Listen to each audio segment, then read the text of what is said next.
Oh, it's a fan. Hell yeah, I love the angle. You can keep that angle, honestly. No, keep it right there. No, Hippy, we don't want to see above the eyes. Oh god. Honestly, like, you know what would have been funny? If Mega was here, we could have done a situation where Mega was in her normal spot, and then you just stacked Hippy and I's cameras on top of each other.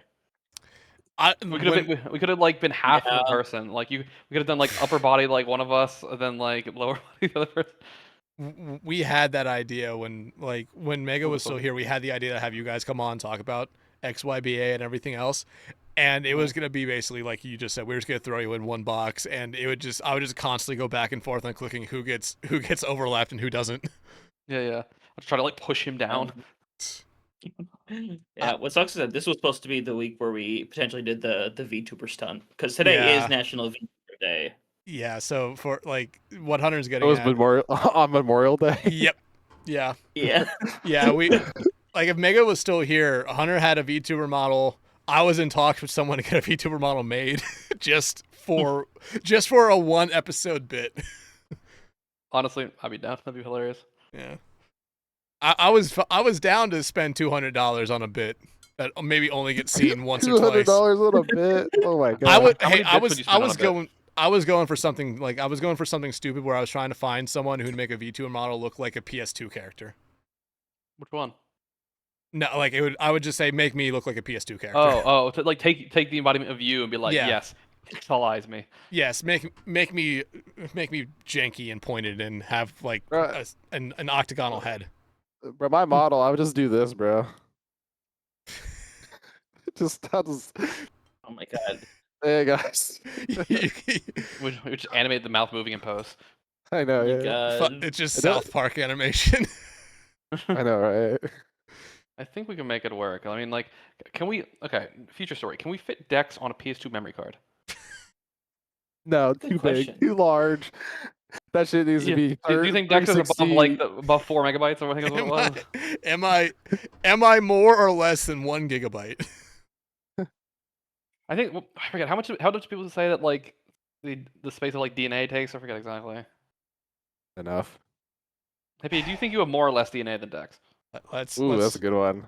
Let's figure this out. I mean, I'm bigger than him, so like. Do you have more DNA than Dex? What if his DNA is just better than yours? What does that mean? He just has better DNA. Okay, here's your answer. DNA, extraordinarily dense storage, capable of holding 215 petabytes, which is roughly 1.5 gigabytes. Guys, the Plex server might be able to handle you. Yeah, you just go out to the 18 backyard. Yeah, I got Dex back there. We can just boot him up onto a Bivy, bro. Come on now. Yeah, if we ever have to have a situation where like we need to do like an in-person like studio situation, like I'll just download you over the internet and store you on the Plex server, and then you can just pop back out. My gosh. Hippy's gonna be the first person to have his consciousness uploaded to the fucking cloud. Does this theoretically mean that we can like mine Dexatrons? Is that something we can do technically? Are we turning Dex into Bitcoin? What? No, listen. But listen, if we can do that, we can definitely enslave for Bitcoin. What the fuck? Why me? Why not you? You're the one digitized. Go after Piers. Sounds like a lot of work. He's kind of a little bit further away. Yeah, he's like he literally lives in the middle of nowhere. He comes to America at least once or twice a year. But yeah. And London's in the middle of nowhere. Ask anybody. He's having a heat stroke right now, according to them, bro. Buddy, it's hotter. It's probably hotter in my. It's hotter in my office right now than where he is. Call it Tron coin, Dex coin, D coin. Dear God. D coin. Just D coin. Are we missing the obvious Dexacoin? Are we missing the obvious one? Dexacoin. We could do that. So we could have him wear a gold chain around his chest, and it's just a giant D. It is 72 right now in London. We need to start planning his funeral. It is 85 in my office. You have an entire temperature gauge in your room. Yeah. I wanted to see how hot it would get during the summer because I don't like turning my AC on until I go to bed.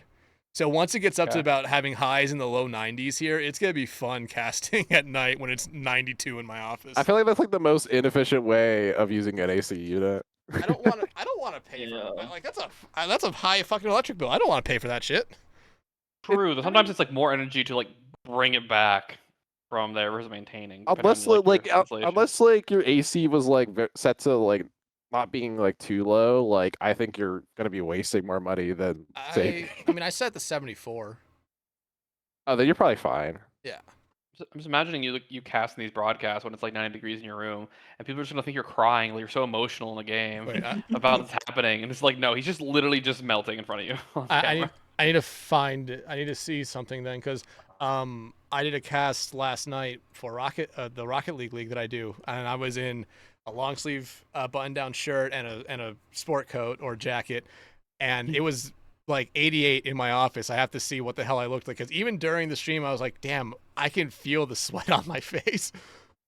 You're gonna need to have a Stream Deck button that just calls an ambulance. Yeah. How can I hit that if I I'll pass get out? it on speed dial. Don't you worry. It's just on a dead man See you in switch. the You're just holding background. the button the entire time, so if you let go of the button, it just calls 911. Oh, dear God. Let me see if I can find this now. God damn it! I'm sure I could companion remote into you. Why am I the person who's just being fucking upload to the cloud and companion remoted it to? But we're Why is it concerned for your me? health decks, so we're concerned for you. Yeah, I'm gonna talk to a friend of mine to make a companion module about you. So to Why? control you. What? Wait. First, you guys How are many- enslaving me, and then you're controlling me. You guys are not having a good PR moment right now for how many XYBA. Stream Deck buttons do you need to control a whole deck? Dear Oh, it God. depends. How multi-actional can they be? Decks, how flexible are you? What? I don't fucking know. I haven't stretched out in like 4 years. Okay, so this first section of the podcast is actually going to be a deck doing Pilates. Well, I have the space. I have the space for it. I can just do it right over here, in my nothingness of just my office. Yeah. Mhm. This is another Pilates Yeah, room. I'll tell you what. You just do Pilates. I'll take over hosting duties. You just get those stretches in. I don't know what the fuck Like 30 Pilates minutes. is. I think it's a missed opportunity that in the middle of your cast, you just don't do like a cart. You just do a cartwheel in the background. I don't like that. I know it looks like there's the space over there, but it's not that much. Also, like that's not that far away either. Like I don't want to. If I know if I fuck up, I will go into that, and you'll just hear a loud crash.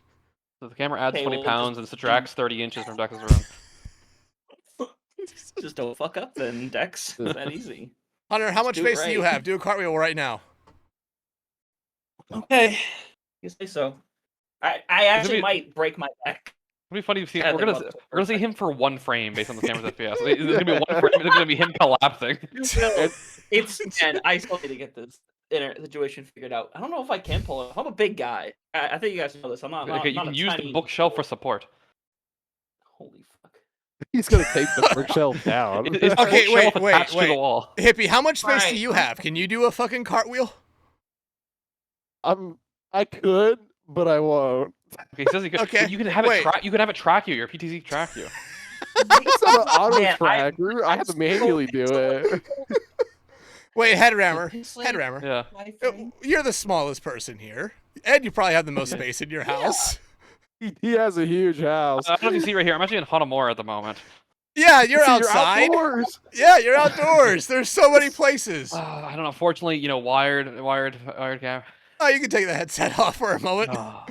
No. I need to cry for help after once I collapse. Hunter's just go. Is Hunter actually gonna try this? No. Okay. I might break a bone.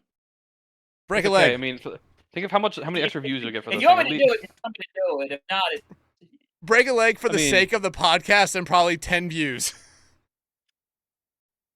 I'll watch it at least 4 more the times. things I do.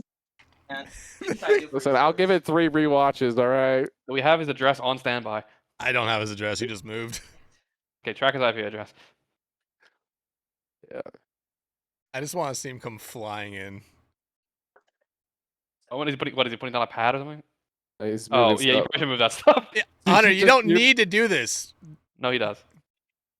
I realized my katana was on the ground, so Yeah, that was- didn't. Actually, we're gonna get sliced in half if you landed on it. That's how it goes. That's how katanas work. Has your last will and Slice testament been completed recently? Okay, so Have you considered a wired connection? have you considered uploading your consciousness hold to on, the hold on. cloud? But Wall Hunter does this. Welcome back, everyone, to this week's episode of For the Love of Prod. We're about 10 minutes in right now, and as you can tell, it's something here. Welcome back, Hippy and Headrammer, or better wise known as for this episode, XYBA Productions. Hunter, I'm worried at this point. He's going for a run up. He's going to go further. He's gonna do a run, but he has to like curve that, bro. He's actually drifting in. We need open mic right now from him. He must be playing Forza or something. Right. I don't know. Right. Oh, he's coming in. Okay, Dex, I come to the determination I can't do that. I can, however, do a barrel roll. Would you prefer a barrel roll? I am interested in this. What does a barrel roll look like? You're gonna find out, I guess. You pulled out a warthog. You know what Cassidy does with roll? That. Yeah, basically that. He's gonna do that. I'm gonna absolutely eat shit on this too. Great. You don't need to do this. You should open mic us. Open mic. I don't, but listen, we need the 2 extra views, Dex. We need the views. We're not that desperate. I think you need the hospital bills. What you need? Wait. Oh shit! He didn't fully loop over. Guys, it was just Hammond rolling through. It was just jumping, rolling through point. He's gone. He's just gone. I think he's done, guys. He got slept by on it, bro. He's alive. Wait, we need to do like the flats reaction. Just. Yo! I can't wait to go back while I'm editing this and just get the screenshots of everyone doing that.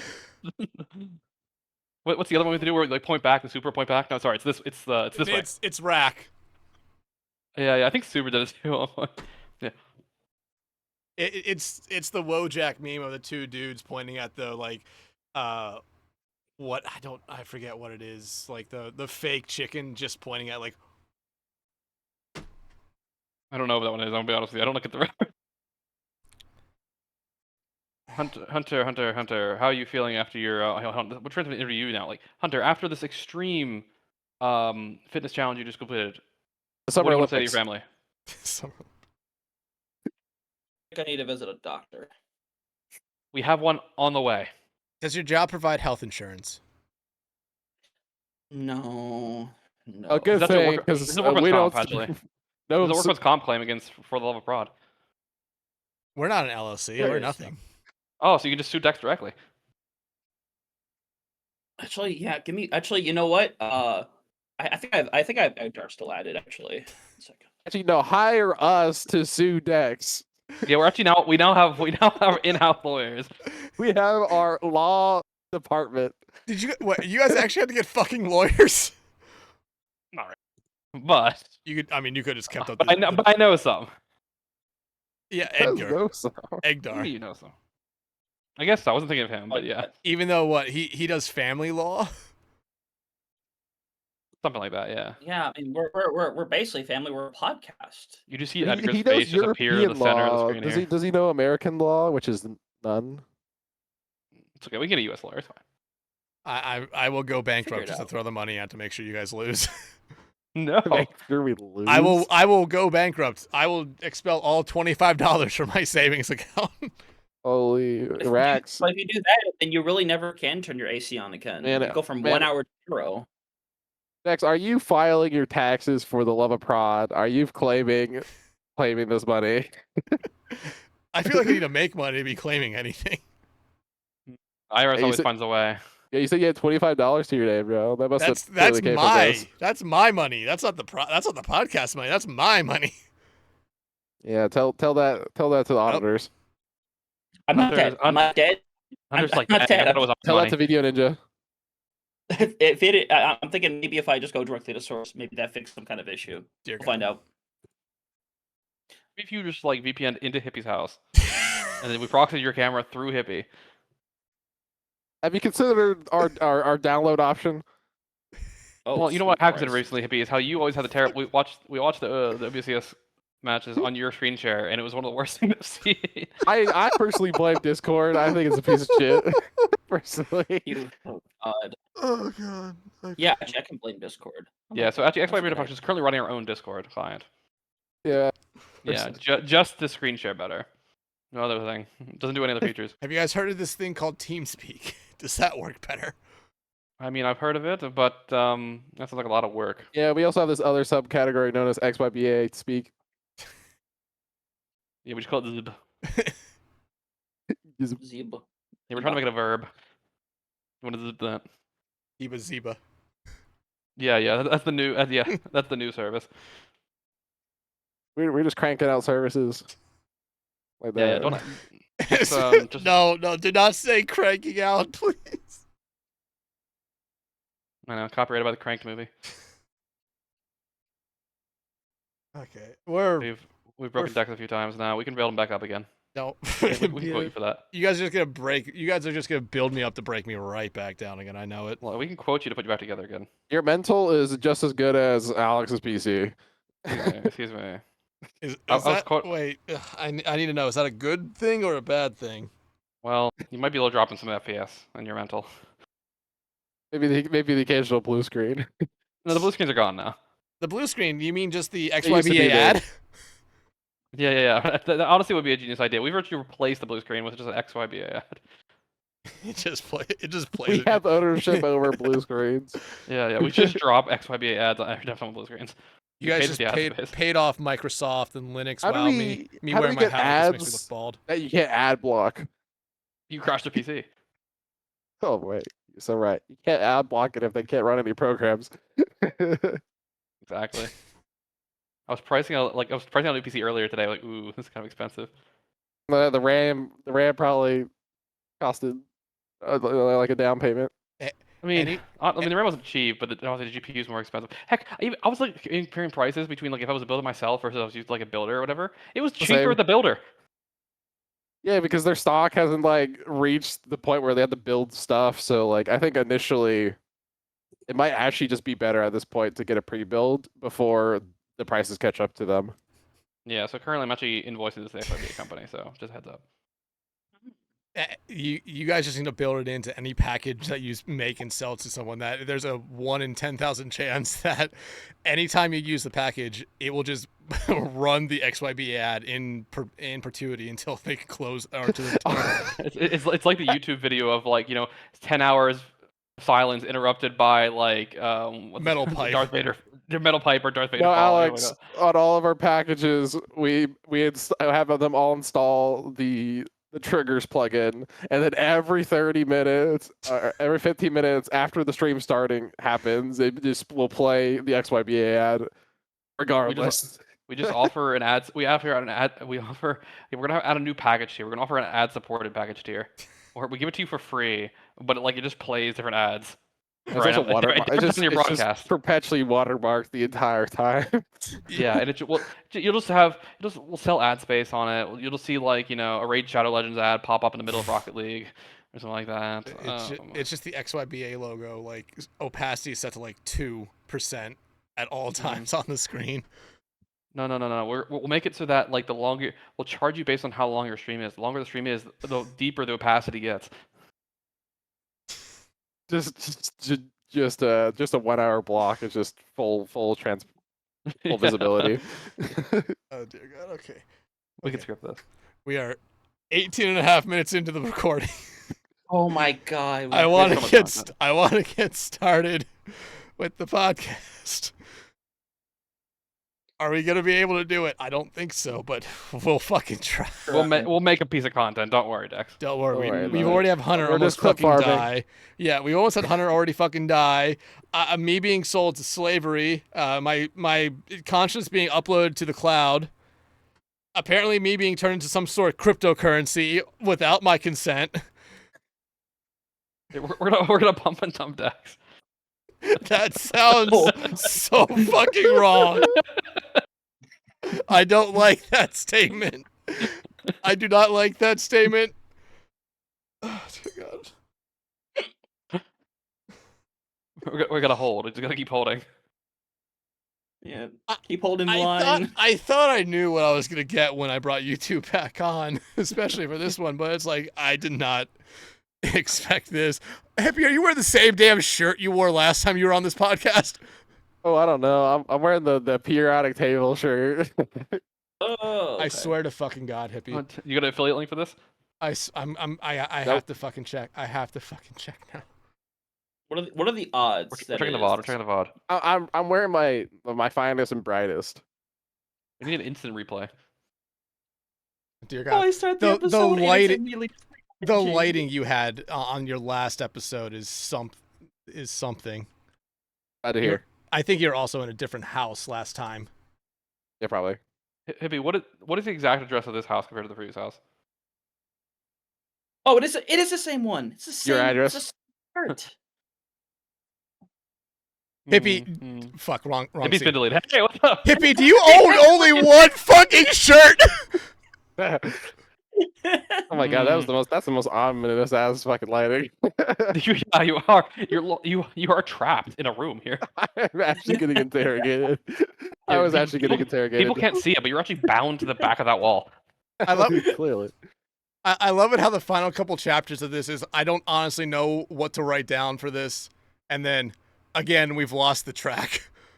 Okay, so that's gonna be how the chapters start for this episode. No, Yeah. you know what's happening. That's the problem. One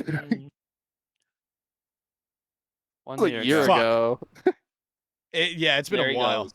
Like, okay, so I honestly didn't write down what we talked about here, and again we lost the track. Dear God. I think this was also the episode where we talked about the air fryer a lot.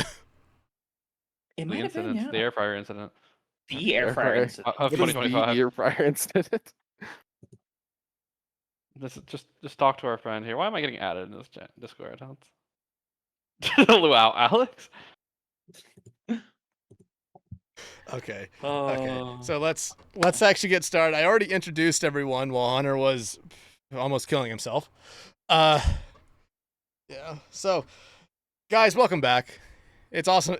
Actually, I don't know if it's awesome to have you back, but I guess I'm happy to have you back. Have y'all back. I don't know if the last time you guys were on here, I think XYBA was like a thing, but I don't necessarily know how much you guys had done at that point, especially since it was within the first 2 months of last year that we had you guys on. So this was February, I'm pretty sure. But Probably. I'm hitting upon a blurry on our own timeline a little bit too. I mean, we were like 4 months a company, I think. And I think essentially nothing like really majorly happened for like I think we had our first event like before the end of that year. Yeah.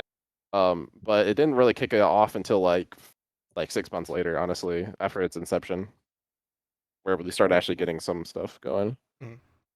yeah, and I know you guys had used XY or CGL is basically XYBA's like kind of, I don't want to say launch pad. I don't know if that's the right word, but at least like the best example, like what you guys can do with it. But like, I know there's a third person because I looked up the website to make sure there was to see if you guys had like an about page and like who was everyone on. I know there's a third person there, but like, how has this first year been of XYBA? Like you guys said, it took about 6 months before you guys got your first thing. What was the first year like though to get it started and to actually get some people coming to you guys to make packages or do stuff? Hi Zay. I'd say some ups and downs overall. I mean, getting one of the things that's a little hard is like even if you have something to point to like CGL, it's like building clientele is hard in some aspects because you're trying to you're trying to make money in esports, which is notoriously a place that is lacking a lot of money right now.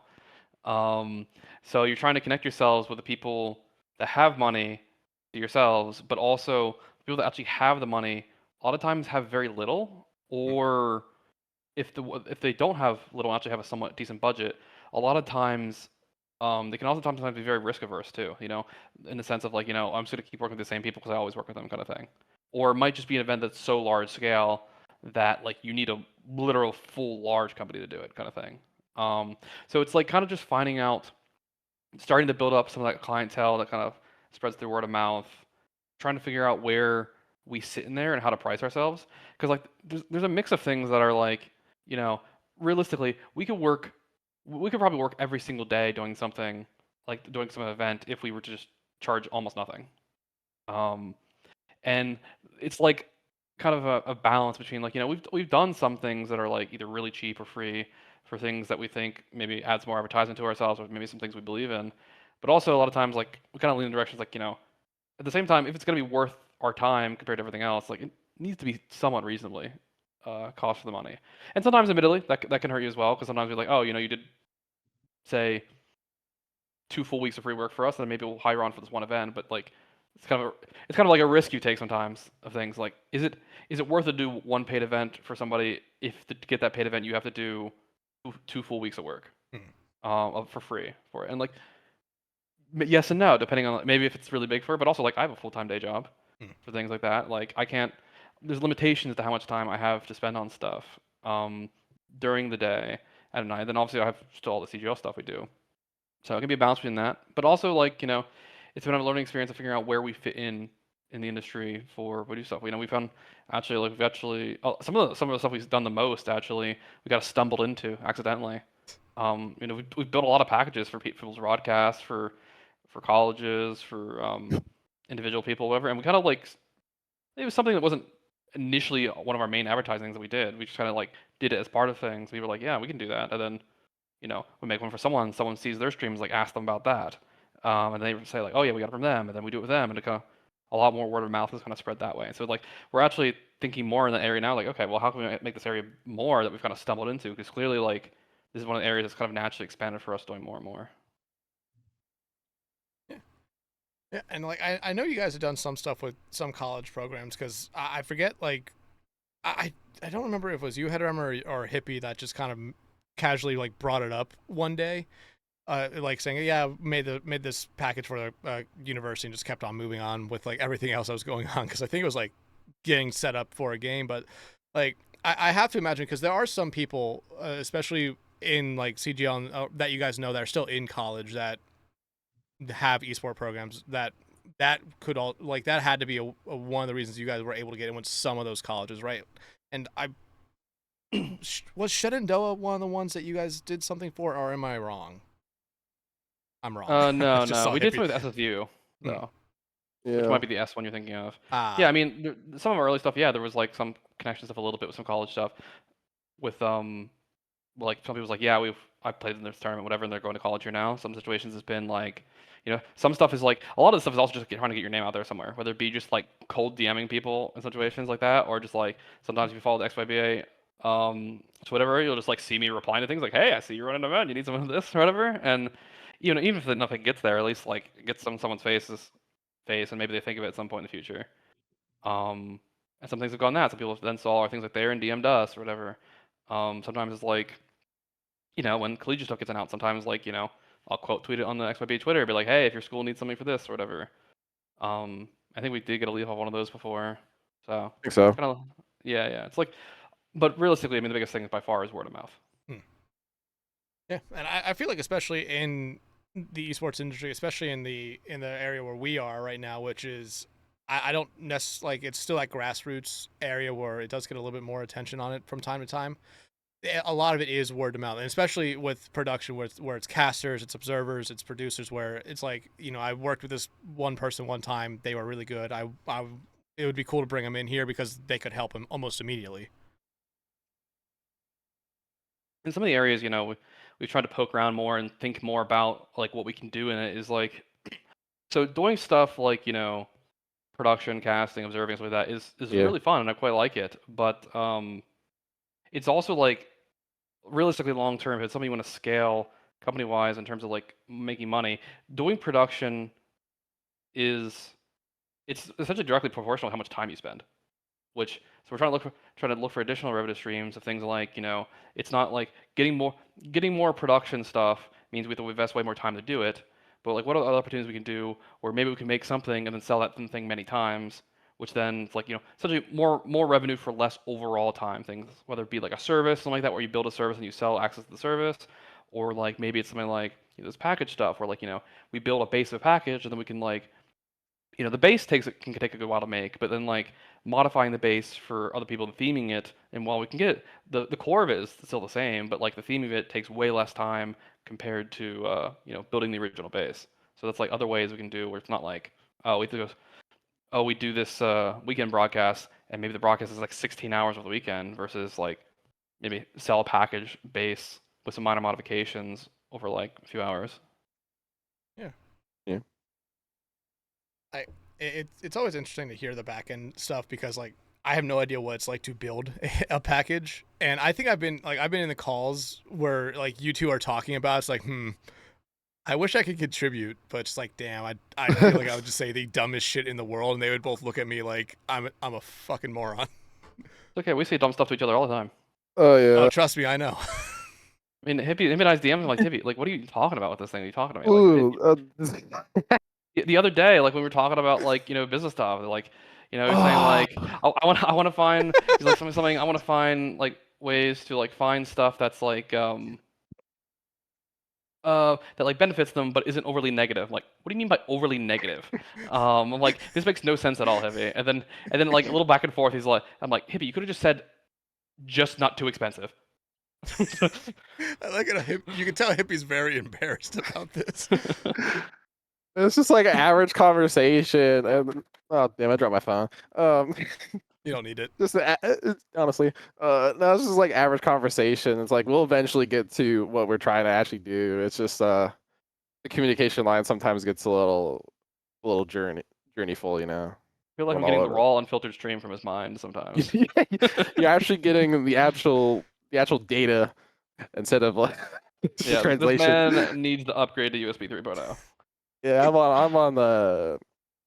I got a VGA cable for my communication, you know. But yeah, it's like if you're having one of those calls with us, like ask the stupid questions. I mean, realistically, that's how we learn all the time, anyways. Like whether it be Hippy asking me something or me asking him something like that, we both have our area expertise and we cross over a bit in some aspects. But like that's one of the reasons why kind of the partnership could work pretty well is because we each have things we're good at, while also having a shared general understanding. I mean, having a shared general understanding is, I think, the bare minimum of any kind of partnership. I feel like, but I mean, making packages. Again, like I said, I have no idea how to necessarily do it. Like, what's the percentage here with you guys when it comes to this? Because I know there is some coding. Because I know I've been in some things where you guys were talking about writing some codes, but like, how much do both of you guys kind of contribute to this? You want to start, Hippy? Contribute to like the packet, like the how we like go about these like packages that we do for clients and stuff. Mm-hmm. I mean, it's generally split kind of like 50-50 in terms of like, you know, I always tend to have Alex be more of the sales, I suppose, and like legal in this regard. So he's usually the one that's actually initially talking to these clients and actually figuring out, filtering out what they're saying into what they actually mean, basically. And then, you know, selling them the product, and then he comes to me and I have to develop it in the way that the client wants. And then kind of like the communication between client to us kind of gets from passovers from client to him, and then it goes to client to me. So like it would just make sure that like the touches is like what they like and whatever. Pretty much. I mean, yeah, I'd say I definitely have more of like grunty work if it's like something that we haven't had like pre-made, like our like pre-made packages that have to get rethemed. Like if we have to do like a whole new game, that definitely is a little bit more time consuming on my end compared to his. Or if it's like a redesign, a complete redesign, then it's kind of on both of us, sort of, because he's gonna probably have to talk to like another like third party or whatever with like designs or something, and so will I. Yeah, so I would add on to this. So yeah, so I'll handle a lot of like the client communication, that kind of stuff like that, quoting, handling all that kind of stuff like that, trying to extract information out of them. Because a lot of times the clients don't. Sometimes they do absolutely know exactly what they want, and but a majority of the time the clients don't really know exactly what they want. They just know they either don't have something or what they have they don't like, and they've seen something they like that they think we can make, and so you need to be able to ask the right questions to kind of fill in those gaps that you need for things. Like some of it's like use an example. Like if we're working with a lot of these colleges also have pretty strict brand guidelines for things. So So making sure that like if they have design guidelines, they send those to us. That way we can make sure we use the font they require, make sure they use the specific colors that are required for their school. Sometimes the school's like, yeah, you can use our logo like this, but not like this, for example. And there's a lot of things like that. Some things, like again, we're trying to meet whatever the client's vision is. So a lot of times I like to ask, like, what are things, like, could you point me at something you like, something you don't like? When you picture this, like, describe in your mind what you think you want, kind of thing, and tell me what you really don't want. I think we can kind of take those things and experiment and see what it is. But also some technical things, like if we do COD stuff, for example, for a package, COD changes their game every freaking time, or like different maps are in competitive rotation. So it's like we need to figure out which one are you using for your stuff. And The Black Ops 2. yeah. And sometimes timeline stuff's really important. Sometimes the person's like come to us like, yeah, we need this tomorrow, and you're like, oh, buddy. Yeah, sometimes the timelines are like really short. You're like, okay, look, do we have the time to do this? Is this physically possible? And if it's gonna be that fast, maybe we'll charge you more, kind of thing. But if it's something that's like, yeah, we need this by like August, and you're like, oh, we have plenty of time to figure this out. Sometimes like that. But also when it comes to like sort of these brand redesigns, again, like Hippy does a lot of the majority of the package work, whatever. I'll tag you when it comes to kind of bringing the client's kind of requirements in, as well as like helping kind of brainstorm some of the different ideas for how we can theme it for their stuff, whether it be like on a stinger thing or like some of the background content. Because a lot of the background content stuff, we have to kind of go figure it out a bit and find it. Probably like the hardest part is like the media like assets, mainly the background is like dependent on what type of like game or client it is. I got to figure out with like with schools, it's like, oh, can we find like a drone shot of the school that we could download or get from the client for for whatever reason, or is there any other like stylistic stuff? I think we've even brought in the question of maybe seeing if like the client would like to have like a slight upcharge and have something that's a little bit more stylized, that's kind of beyond me and Alex's kind of creative expertise. Yeah, I would say that is one thing that we don't do as much ourselves, and if we go to the state we contract out more, is there's limitations to how Hippy aren't really designers at heart. We we can look at things and tell you what we like, whatever, but like going from a thing from complete scratch to nothingness, like I would say Hippy's gotten a lot better at it over the years as he's been kind of forced to with package things, but there's still like the levels of designers with that. So we have a designer we work with regularly for clients that want the nicer things that we'll contract things out for, and it's like it's the same designer we always use for CGL. For a lot of our the same person who designed a lot of the CGL package stuff. Designed the XYB brand as well for us, and like a number of things. Yes, the Kunoichi package as well. Okay. No, I was gonna say we know the person, right? I don't know if you ever talked to them, but I don't think you've interacted with them. They're not in CGL itself. Oh, okay. Okay, then maybe not. No, this is a person I've worked with for a long time, just externally. But yeah, so like those type of things we might contract out or whatever, and we don't usually like we pretty much a lot of times we'll just like one-to-one pass on the cost of them kind of thing, for whatever it is there, because we usually only take the cut on the things we do pretty much. But yeah, no, we'll kind of contribute in our different ways there. There's different things we're good at. Sometimes the things get a little more fancy, maybe with a custom integration thing we do. Like obviously like the CGO package is an example where I have a little more involvement in things because all the integration with the website stuff. Where I'll do some things there, or maybe I'll help on the sheet integration side to do some more custom coding in the sheet side to make it integrate differently, or so different things like that. Oh, Hunter, were you gonna say something? I'm big chilling right now. I gotta be honest. Okay. Do you want me to ask a question? I mean, I would like. I mean, Hunter, I would love you to ask me a question. Yes, please ask a question. You never ask me to ask a question unless it's like near the end. You could always just butt in.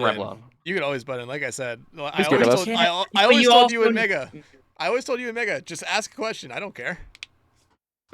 True, but you also know I don't like butting in that much, which is perhaps not the best personality trait for someone who's regularly on a podcast. So you could have a Staples easy button that you just press whenever you want to talk. True. Honestly, I'll get the Steam Deck. Not the Steam Deck. I'll get a Steam Deck eventually. I'll get a Stream Deck, Get and the that'll be foot one of the pedal. buttons on there. Yeah, It'll it just has like mute a. decks. It just makes your border a red border whenever you want to get in. Yeah, it's like the You're Twitter thing buzzing where you in. press the thing and it'll light up. Yeah. Just trying to buzz right in. Fucking Zoom call. You just like the hand raise thing. Yeah, it's like okay. Oh gosh. All right, I think of a question now too. It's fun. Oh, yes, I mean, the podcast. one thing you talked about Headrammer, you talked about it earlier, because this is something I think almost everybody here can relate to, is the fact that a lot of us we work full time. A lot of us have to put in those hours, and then it kind of supports what we do with esports. So I guess this question really is only for you. Sorry, Hippy. Unfortunate. Dang. I do other I mean- stuff. but what is that with like for you, Headrammer, like doing all this on top of like working like full time? Like what's like in terms of like time commit wise, like how do you like just personally go about it? I mean, it's kind of similar to how a lot of my stuff with CGL goes, in that it's kind of just a stack of priorities in the end. Like, I have my day, I have my different deadlines for different things are. Whatever deadline is first, I'll accomplish first. Obviously, in some situations, if it's like an XYBA thing, it's probably more likely to be paid, so it would probably be maybe a little higher up on the list than something on CGL that maybe doesn't need to be done immediately, because I'm getting paid money for it or something. But also like a lot of times, thankfully, things like CGL, which is a lot of my after work hours work. I have we've over the last like 2 years, I think we've built up a really good, fairly independent staff and get a lot of things done. Without directly needing me involved. And there's certain things, 100% that still need me involved. But like a lot of that stuff still nowadays can be like, it could be another day. It's not really a big deal. So it's really just the same way I approach all that stuff, in that I have this needs to be done by then, this needs to be done by then, and also sometimes a lot of times I'll do the stuff that I do in CGL, because some of the stuff obviously is motivation. No matter how things are, you still need the motivation to do something. And a lot of ways I've historically motivated myself to do things is just announcing that something's gonna be done by a certain time, whether publicly, like in CGL I used to do all the time. I would announce saying like, hey, this I would post an announcement channel, schedule will be out tomorrow. And now I've committed myself to schedule will be out tomorrow. So like, I might tell a client like, yeah, I'll come to you within 24 hours. And then like 3 hours before that deadline, like, shoot, I did tell him I'd do that, didn't I? Then I'll sit down and then put it together and just kind of crank it out. I actually relate to that so much. Like Deck knows this. I'll have like fun ideas. I won't have a time commitment to it, and then it'll just never come into existence. Mhm. Like I'm still working on the video decks for the Overwatch Hero thing. I'm still working on that. If I just put a date on it, I bet I could get it done. But like Here, I still haven't finished the people Hunter, for it yet. what are your off days? What are your off days from your job? Friday, Saturday, Sunday. Okay, Sunday afternoon, 2 p.m. There you go. There's your deadline. So you want me to deadline it during my 4-day trip? Is that what you want out of me? Yes, you've been sitting on it now. You've been sitting on it. You've been sitting on my failed fucking attempt. My somehow not the worst, but still the worst try. Yeah, do it. Oh my lord! I'll bring the laptop. I'll be in the middle of the convention, just sitting in there. It's like, sorry guys, I gotta do this thing. I gotta get this done. I said I have it done by Sunday, guys. I need to crank You know how this to thing stand. right now. Motivation for me has always been the struggle of motivation. Has always been a motivation to start things. Once things start, I'm usually pretty good about going on. Especially like a lot of things with coding. Honestly, like a lot of my coding stuff, like I like coding. But for me, the big thing to start with is motivation to start doing something. And once things start moving and like I see progress being made, the act of progress being made is additional motivation for me. Then I'll keep going and get excited. But I'm just lazy to start things. Yeah, because I think it's real easy to like sit down and like once you actually have something like committed and you start it, you just have the motivation to continue with it. Like there will be stuff like I just say Dick's like, hey, I'm making this, and then 4 hours later it's like, okay, it's done. It's like, wait, what? It's just because I know I'm not gonna have the motivation later, more than likely, so I just do it all in one sitting and then come back a different day to refine it. I mean, how that was this podcast. It's like I talked about doing this podcast as like a dumb idea in the middle of 2023. It took me till 2025 to actually say, "Fuck it, I'm gonna try." You know how I motivate Hippy to do things? I just tell him he can't do it. Dangle a new Transformers figure he doesn't have in front of him. Oh, see, that sounds like an expensive commitment right there. This man's got some stuff on him. The number of times over the years historically where like, I'd be like, where I'm like, can you do this? And he's like, I don't know. Then I like wake up the next day and he sent it to me at 4 a.m. saying, is this good? Why the fuck is every esports person I know fucking nocturnal for some reason? I'm not as much anymore. I've definitely simmered down than I used to be. We reformed him. We put him through a comprehensive training program. Yeah, it's called it's called going to bed with his wife. No, she goes to bed earlier. She does go to. She's like in bed now. Yeah, I know. You will hear this man when we're gaming. We'll just do the whole thing where he's like, I gotta do something with the wife, and then like, he's like playing one without me. I'm like, Hippy, you're gonna be back somewhere in the next 2 hours, if we're lucky. Hey, it's a gamble. It's a gamble, but I'll be back. All right. I don't know how to control it. She's gonna be like, it has like an extra 10 things on the list after like the one thing she asked me to do for her. This is actually going to be the next expansion of XYBA services. We're actually going to make a partnership with the Vegas Casino, and it's going to be a probability game based on how long Hippy will be away. These games need to have true sources of randomness, and this is one. We found one in the world. We can monetize this. This is true just source of random. Polymarket Kalshi type shit. There we go. Yeah. It's just gonna be a subdomain on XYBA's website. It's gonna be wife.xyba.gg. What? I need you guys just to make that like a fucking Easter egg on your website now. Just wife.xyba, and it just brings up a random photo. It just brings up a clone of a Polymarket page, and it's just like sourced by data from a spreadsheet when I've been tracking Hippy's like time gone. Now that's like public information. Yeah. It's like we talked to Rob the other day. I don't wonder why. I got no idea. But before we move on, I want Hippy to talk about the time commitment thing, because while we did focus with Headrammer there, Hippy did say he does do other stuff as well. So he does do other stuff. He does. I mean, yeah, I do other stuff, of course. I mean, because like I still do like freelance like esports as well. Like I do other things other than like CGL and XYBA. Congrats on MRI.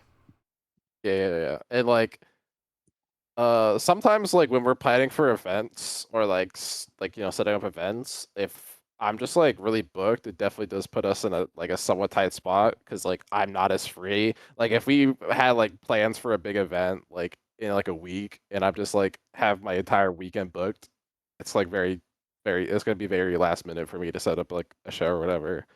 Yeah, I got my freelance stuff, and then I got like also like a part-time like IRL like lighting an AV job now too.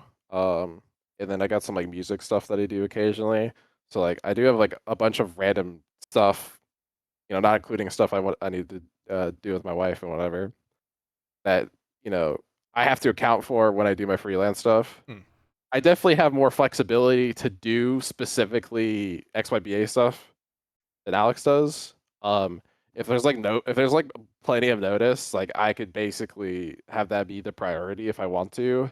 Though sometimes it could just line up poorly. If it's super short notice, it may be hard to free myself in the same manner. I have a question that might be interesting for the podcast, actually, for you, Hippy. Yeah. Because you're gonna ask me a question? Yeah, I'm gonna ask you a question. The first time we've ever had a guest ask a guest a question. Hell yeah. Yeah, because I think it would be a good question. I already generally know the answer, but I think it would be interesting just for the podcast as a whole. How do you decide what items you do freelance yourself versus what you do with XYBA? What do you like? When work comes available, how do you decide or choose like which things you would like, say, whether it be build through XYBA or push through XYBA versus what you do yourself? Build through XYBA. Oh, that one. Through real shit prod. That one is a lot more straightforward. I mean, I've essentially have made it where like I will only do freelance stuff through a production company, or it would have to be very like a specific ask as well. So like from like Luau asking me to do like a random show. But if someone comes to me with like, hey, I want to run like producing or whatever for a show, and like say there's like money or whatever, I'm probably just gonna do have XYBA do the whole transaction at that point. In some aspects that it doesn't, from an individual level, it benefits me, I guess, less, like maybe from a financial standpoint or like a I don't know, like I'm not sure to describe it, but it does benefit the company as a whole, the long run. Potential opportunity to bring in more value add as well with additional people or additional services. Like I think like the example was like working with like Iliad was originally from me specifically, and then I pitched it to go like XYBA to be the primary like individual, I guess, a group to handle those streams that were originally asked directly to me. So I guess to answer your question, like basically it's like if I'm getting asked for like if I'm asked for like maybe like a specific role instead of like running a whole event or most of events, then I'll probably do it myself. Or if it's through a production company, I'll do it myself, of course. But if it's like I'm getting asked to do an event as a whole, or if I see an event that would like have good like I want to see if they want coverage or whatever services, then I'll probably just do it through XYBA. Headrammer, what about you? Like, asking your question back to yourself right now. What about you? Does everything go through? Like, if you do something, is it XYBA or is it just? No, you just probably. I don't. Probably because I don't do almost anything outside of XYBA or CGL. Yeah. The only things I'll do is like anything else. It's just like I just happen to be available. Like, sure, whatever kind of thing. Like for paid work, I mean, the paid work I do is essentially only through XYBA because 99% of my time is CGL and XYBA anyways. So I mean, it's obviously even when it comes to CGL, it's not like I'm paying myself from CGL. It's just like from things like that. Like when we go for those allocation percentages, for example, like even the ones I do don't take away from the budget. The same amount is still like given to everyone involved there. So it's like I might periodically help out with a broadcast if someone like really needs one externally, but a lot of times I don't because I'm just busy, just other stuff, or I'm lazy and don't feel like doing it. Being honest with ourselves here. No, I know the feeling. I know the feeling. I wanted to make a joke saying something, but I forgot it. Oh fuck. But it's also just like one of the differences though is that like the esports stuff, while it'd be cool if it could like form me to the same level as like the full-time job stuff does. It's not, it's admittedly not anywhere close. So it's one of those things where like that stuff will always be my primary side. So the esports stuff is a side thing for me in general. Just I guess like a better term, both a passion thing and a hobby. So like when we were going to XYB in the first place, like we had some discussions about like what are like our different goals for different things like that. And like my stuff from like a financial perspective is like if I can make some money to help offset the cost of running CGL, I'm good, kind of thing. So that was kind of like my financial side of things like that. Obviously, like it'd be really cool to be able to like offset the cost of CGL / like employing get jobs for our friends for different events too, for different situations like that. Work with the people we like working with. But that was kind of like my aspect of going into it initially. Yeah. No, and like especially when you look at a lot of the stuff that XYBA normally does when it comes to events, like I could probably grab a couple of names like they probably are working with you guys on this one here because I mean for the most part we know where the fuck am I going with this? Holy shit. I am losing it. You got this. The Neverland. You got. Fuck, I might be there already, man. I'm fucking losing it today, dear God. But no, like, what the fuck? With how long shut up, Hippy. Shut up, Hippy. What the fuck are we just hitting the fucking flats emote? Okay. What? I'm just gonna move on. Fuck it. Never mind. Just fucking moving on. Let me ask this because. Wait, this way. Wrong way. Are you guys trying to like do the fucking fusion dance? Morphin time. Morphin time. What are we fucking Power Rangers? Oh, we need to put a sound effect in there for the XYBA. Oh yeah. Wait, that could be our new jingle. Yeah, the fucking hit. The XYBA. Don't know. I think for B, you just do something like this. Everything in the Read XYBA. the gospel. Read the gospel.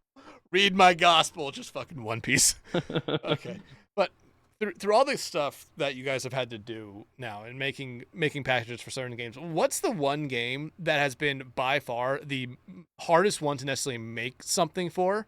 Whether that be like the design of it or just kind of coding it, or what's the one game that you guys haven't necessarily done yet, but you're waiting for someone to come along and say, hey, can you guys do this game?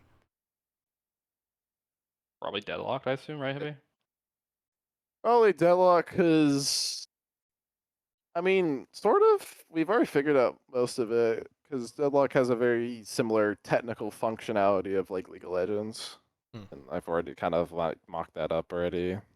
But probably that one. I think that one has also some like other nuances, like how I want to handle like observing with that and stuff, because it's definitely a very much like MOBAs are definitely the more interesting game to figure out like observing logistics and stuff.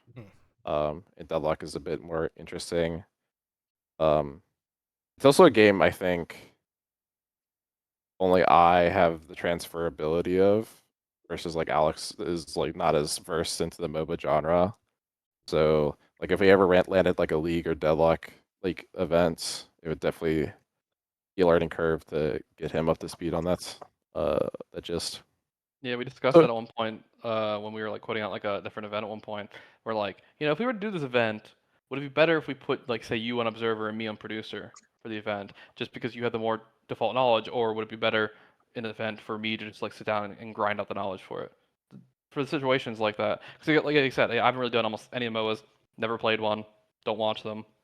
Like I know the generalist premise of this, but like depending on the event, like it might make more sense just for me to produce it instead.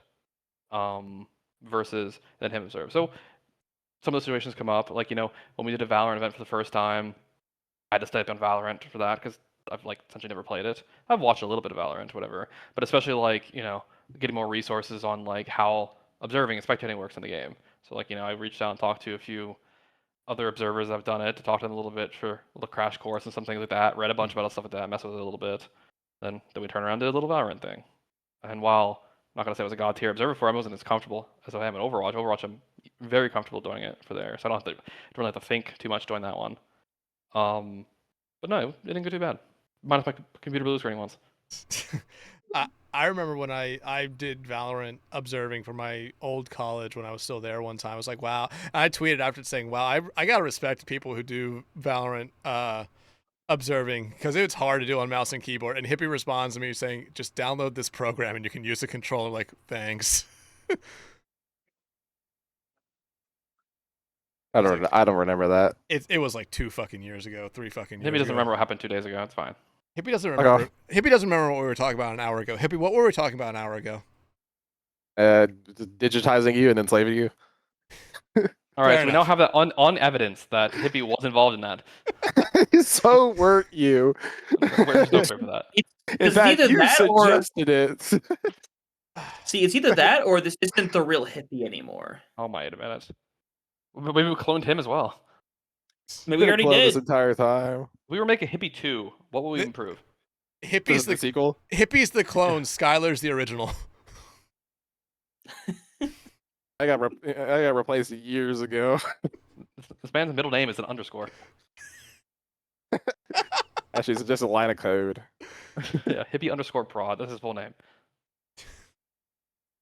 The line of code that blue screens Headrammer's computer. This man's got a button for it, I'm sure. Hit the button now.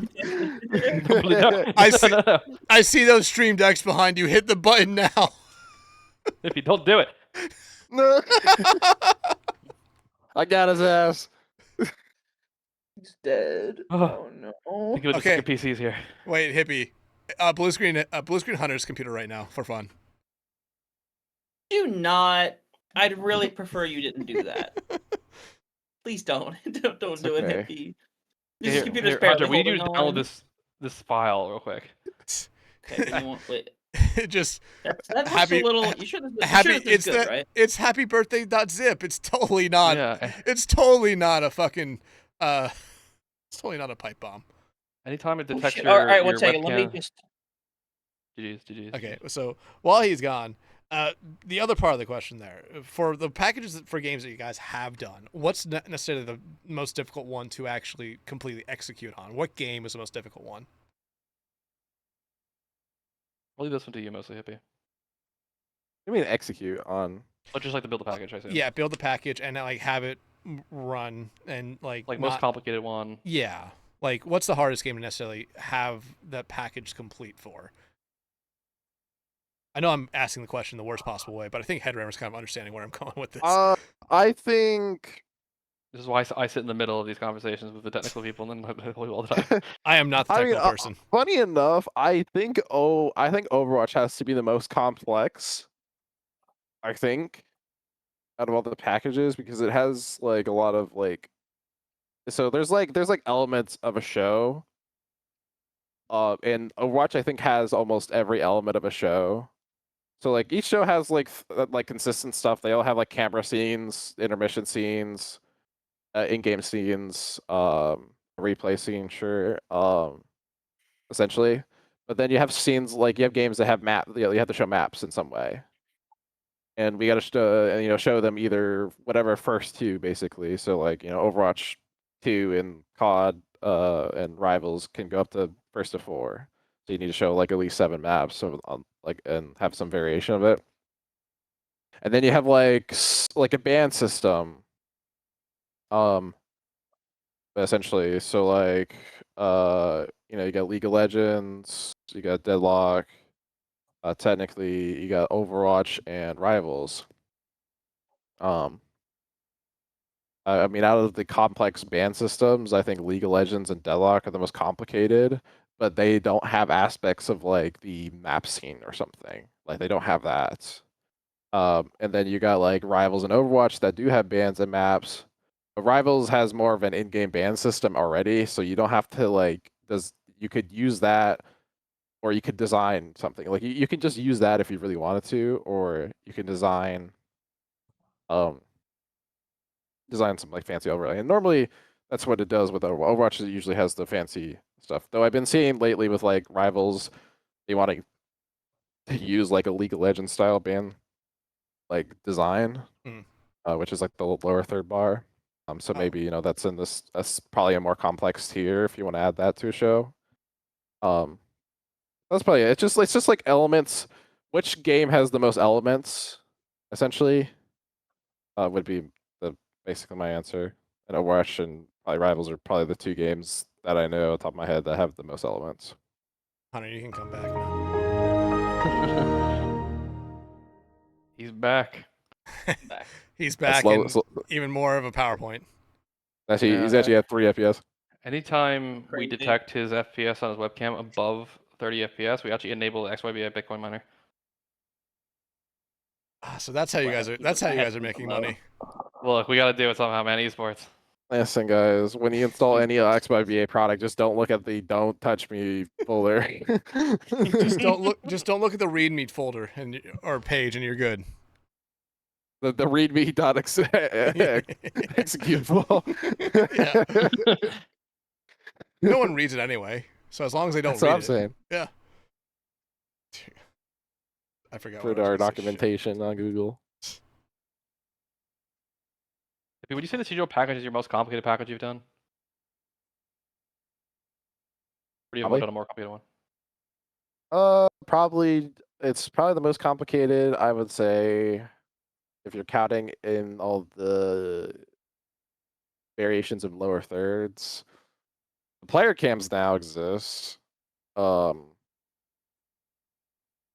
we have like 3 different band graphic scenes, and then like schedule bracket. Like I would say it's probably the most complicated one. Stuff for desk, we got stuff for overlapped in desk and casters. We got stuff for predictions. Yeah, yeah. You could do like probably the biggest broadcast, and the graphics of CGL would be able to like be able to be enough for that. Anytime we feel like Hippy has extra resources on his PC, we add a new thing to the package to make sure that's no longer the case. You fucking do that all the time. It's okay. Wait for next season. Oh, wait for a new map and 2 new heroes and a new game mode. Oh god. Yeah. It's true, actually. Yeah. It's okay. We'll add comms for next season, maybe. God damn it, bro. I remember the day of our grand finals. I went into Hippy and said like, "Hey, do you want us to join like Prod 3 so you could have a live listen in?" I was like, I don't want to deal with that. It's too much work for one person. Everyone knows the best time to add on features is right before the broadcast. I know, right? See, exactly. Headrammer, you get it. Oh, I get it. Don't worry. I know how to mess with this, man. The goal of CGL is whenever Hippy's yeah, working, you do to that, make it hard. and then I figure out a way to make it as like painless as possible. Yeah, that just means I need to try harder. Stop trying, bro. You're making my life miserable. Like I remember when we first were workshopping how the band stuff would work on the package. You're like, can you do that? Like, what about this? I'm like, what about this instead? You're like, I could do that. It would take me ages to do this. I'm like, well, I think it looks a lot better. And you're like, ah. And then you send me a 4 a.m. Here, wait. Let me ask a question that I think is. I don't know if it annoys Hippy or if it's near and dear to his heart.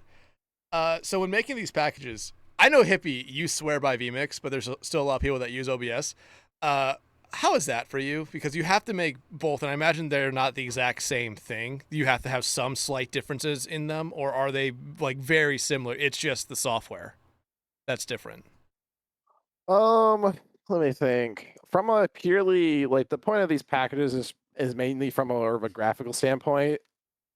They're not like too crazy different. There's some slight nuances. I still think it's easier to build these packages in VMIX because our package is not like as like simple as possible. I have to make a bunch of graphic scenes without like overloading the main scene and just like subfoldering everything. Because OBS has like a lot of weird behavioral things with its transforms and stuff that I have to abide by. But you can get like really particular with like OBS, which is really nice. Compared to like VMIX's graphic design stuff, which is a little bit more general. Just better at different things, really. Yeah, they're literally better at some things. Like the text wrapping in OBS is the absolute worst, and like I wish it behaved like VMIX's text wrapping. You can hard crash a PC if you set the font size of every text source to be like 1,000. If you do that with a CGL package, no you will shit.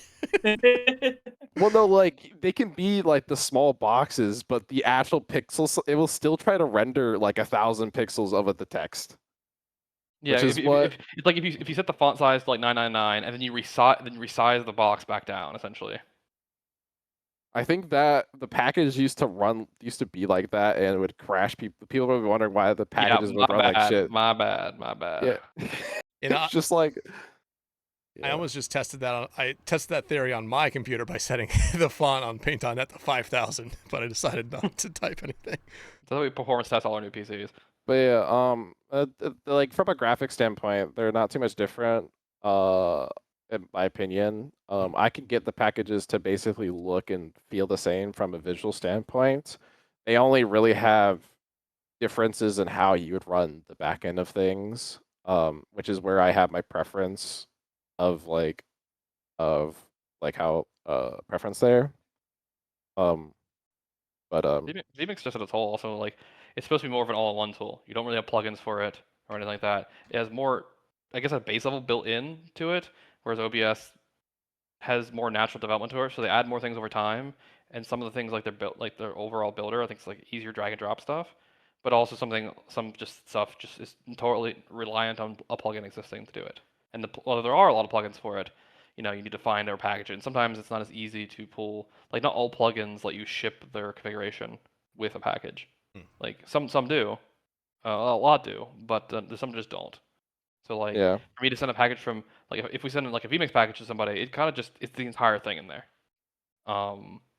Whereas if send an OBS package to someone, it's like, well, you need to download these plugins here, then import the package, that kind of thing. And it's like, it can be a little jank sometimes. But I mean, Hippy uses a hybrid himself. Like, he's a VMix guy, but he encodes with OBS from his VMix. Yeah, I remember that because the last cast I did with him in CGL, like we were going through VMix, and then he said like, yeah, this I'm doing this all through VMix, but still going through OBS. Like, what? It just felt like it was making too many like that's one extra step you didn't need, but hey. Explain your reasoning, Hippy. Explain. I think you're overthinking of why it's not like I'm using both like programs at the same time, and inherently I'm taking one feature of OBS and just using that basically. I'm just using OBS to send it to Twitch or the multi-stream just because it's better. But I could basically do like an internal capture card from the VMix output to the OBS and then just stream from there. That's like yeah. And there's like some things I've been able to take advantage of by taking it into OBS. There's like two advantages. Like one, if I really need to, I can close my VMix and the stream still keeps going. So I could put like a video or like a random slate up if I need to like change the VMixes. Between shows or whatever. I can do filters to the OBS source that has the output. Like so like I can for CGL, like I upscale it to 1440p with like the NVIDIA stuff without my output actually being 1440p. Some like special nuances, but yeah, on like the topic of like both programs, I really just like would love like for OBS just to have more features because it is inherently more stable. Though for some reason I keep crashing it, like OBS specifically over VMix, which I would expect to crash VMix more than OBS, but I've been. You don't update VMix. You got to add a plugin. I have both have been updated. Both have been always up to date, which is like the scarier part. And VMix is still more reliable for some reason. But Headrammer, I'm blaming you on this, Headrammer. I think you're doing something. No. If I would make it known if I did that. Yeah. I always love it when OBS does add a new feature. I think my favorite feature they added is like their overhaul over the audio mixer that they have. If I was still an OBS person, I would be like abusing the ever living shit out of that because you could pin like audio sources without them being active in the preview program, so you can always see your audio levels, which means you could probably, It's just so much better. It's just so much better, which means you could change your audio system to be like, if you want to just like toggle it manually yourself, and your whatever slate you're on could have audio or not. Could be pretty cool. Yeah. They're working on a lot of like nice stuff nowadays too, because like they're adding it. They have the initial beta of like their plugin manager now too, that lets you actually. Because beforehand, OBS like you just gotta go hunting the files for your plugin to remove it if it's like broken. But now they have like a plugin manager that lets you disable things, and actually, so they're gonna go in the future where you actually install things that way and manage them a little better. Which the OBS ecosystem is decent, but like the plugin area is like the areas where it's a little more rough around the edges. But it's kind of just difference in like company approach. Like VMix is designed for more corporatized, especially like corporate meetings. That's actually really what it's meant for, but it's obviously gets used in the esports space a lot. And then OBS is more of the typical streamer, typical day user, really. And you can tell what their priorities are based on that, essentially. It's also just like the different world things came from. Like you told me before, VMix came from more like, we're going to use hardware for this stuff. It has like really big hardware support for a lot of things and those different stuff, where OBS is like, yeah, we're just going to web everything, bro. Drag and drop, put your thing in here. It's just going to work. And like over time, they slowly added like more and more things of each other to get closer. Yeah. Yeah, I remember when my university got VMIX. It was only because someone came in and said like, "Hey, I know how to use this. I use it at my parents' church. I'm gonna teach you guys how to use this." And it was VMIX over OBS because OBS we had so much like shit loaded into it that it just crashed on us several times every stream. What are you putting in it? It was You must be putting 2 instances of the CGL package. It wasn't me. It was the production manager at the time who did not necessarily know that much about it. So it was, I think they had 30 scenes, and I think OBS, every time you opened it, it just auto-populated everything. I don't know. It was a weird thing. I think it was mostly the computer. Like, the computers couldn't handle streaming at all. Probably my guess. I mean, 30 scenes, man, that's impossible to run an OBS. Yeah, it's we just kind of looked at it like, we need to get rid of some of these, and it's like, this one's not even ours. Why the fuck is this one on this computer? Yeah, you just had a scene that was a Bitcoin miner. Did you come to Tennessee and install a fucking Bitcoin miner, Headrammer? I'm not going to comment on that situation. It's currently an active case. It's an active case in the from 4 years ago. Court.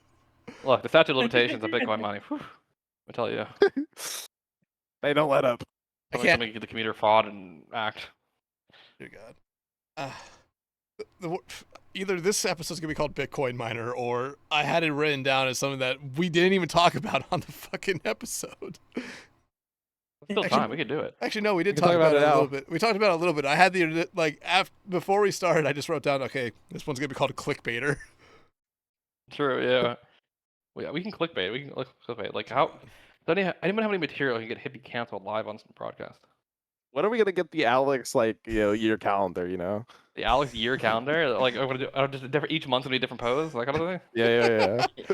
What are we doing the for swimsuit calendar? The swimsuit calendar. Yeah.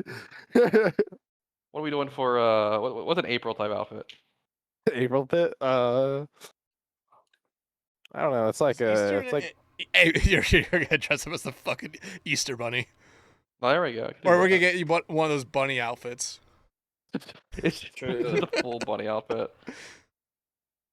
One of the just one of the months. It's just like the whole thing where it's oh shoot, what's that one classic like photo where it's like pinup styles? I think so.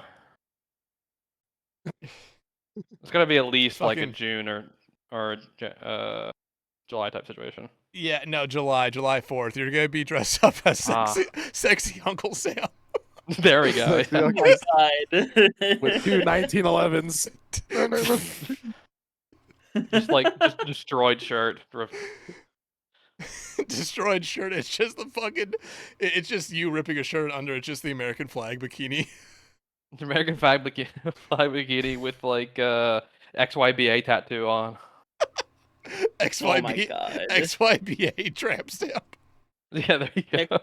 Next time we Jesus Christ.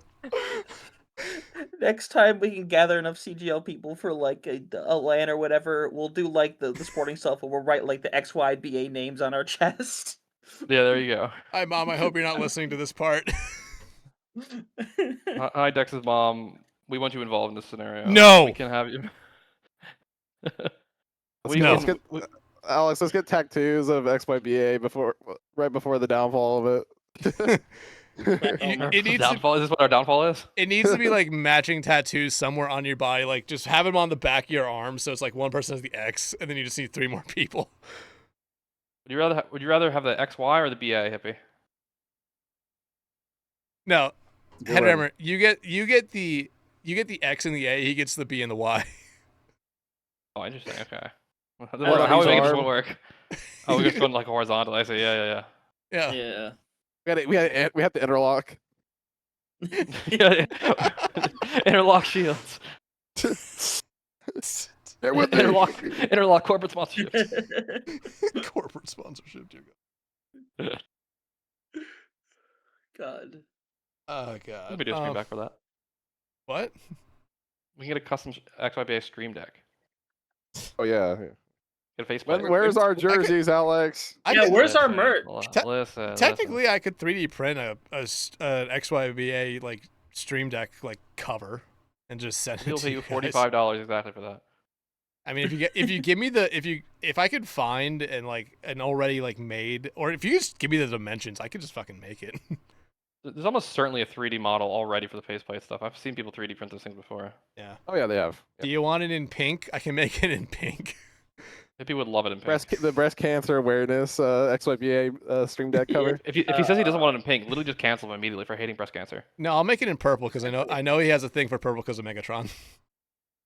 You know, would be a great color. The fucking blue. Blue's fucking basic, okay? Blue's our color. White's your color. I feel like we need to discuss actually a really important topic now. So like, oh no, obviously Hippy is known for being really into Transformers. Do we think it's a red flag that you defaultly assume when someone's into Transformers like, oh yes, Optimus Prime? Do you think it's a red flag? His first things go to like, yeah, I'm a Megatron guy. He's with the villain immediately. The man wants to watch the downfall of the world. That's it. That's my only opinion. Megatron was right. Oh, that's the new title of the episode. Megatron was right. Do you want to explain your Megatron views a little bit more? No. No, just not gonna elaborate on that one. Just gonna drop it and leave. Okay. Dog. That is dog. I can confirm that. Wrong way. Wrong. My remote was upside down. How do you not have this on a Stream Deck button already? No. My Stream Decks are over there. Seems like a flaw. I don't know where Zay is. But It's a dog. Stitch. Aw. I mean, going back to the question, can you really trust anybody that like says, "Yeah, my favorite character is the villain"? That's true. Yes. That's a bit of a red flag. Okay, no, okay. Other It people depends with on- similar it depends on opinions. the villain. Okay, Name four, Depends on the Hippy. villain. What? Name four. 4 people that we know that agree with you. Fuck. I don't know. So you can't. Can you They even name don't two? exist. Stitch agrees. Stitch agrees. And they're right. No. I just translated live on stream. Stitch does not agree. Stitch is like, oh my gosh, you own me? He's my baby. Stitch is like, help, please. I have to call agree with him, or else he won't feed me. somebody. No, he's not my minion. He's my best friend. They're like, yeah, so Stitch is blinking twice. He's blinking at least twice right now to like help. Call All somebody. right, Stitch. I'll get you the coordinates for your job next. The coordinates. Whose house is he coming to? All of yours. Oh no. Good luck. We just see Lord. Stitch just disappears off stream. I just hear a knock at the door. Like, I look down. open it. oh my god. It's already here. Just teleportation. Just wait. What's? Oh God, I have to find this now. Oh dear God. You do. Talking about. Well, I Yeah, found Hunter. this. How about that weather, everyone? Well, they're Oh kind of. my. I don't know. It's all right. Dude, it was raining like a motherfucker on my way back home. Really? Yeah, like Here, wait, no, I found it. You guys can stop talking.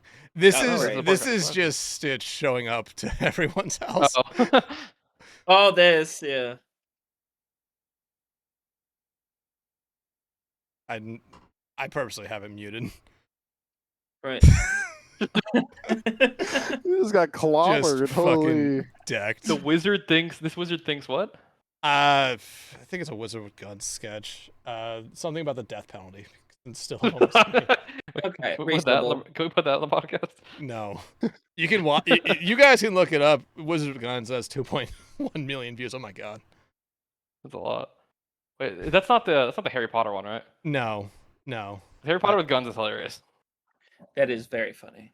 Hippy, what the fuck did you just post? Dude, that was my drive back home today. Who's filming this? My wife was filming it. Why? I've never seen Hippy looks so locked in when freaking driving. It's like You kind of have to fucking- be.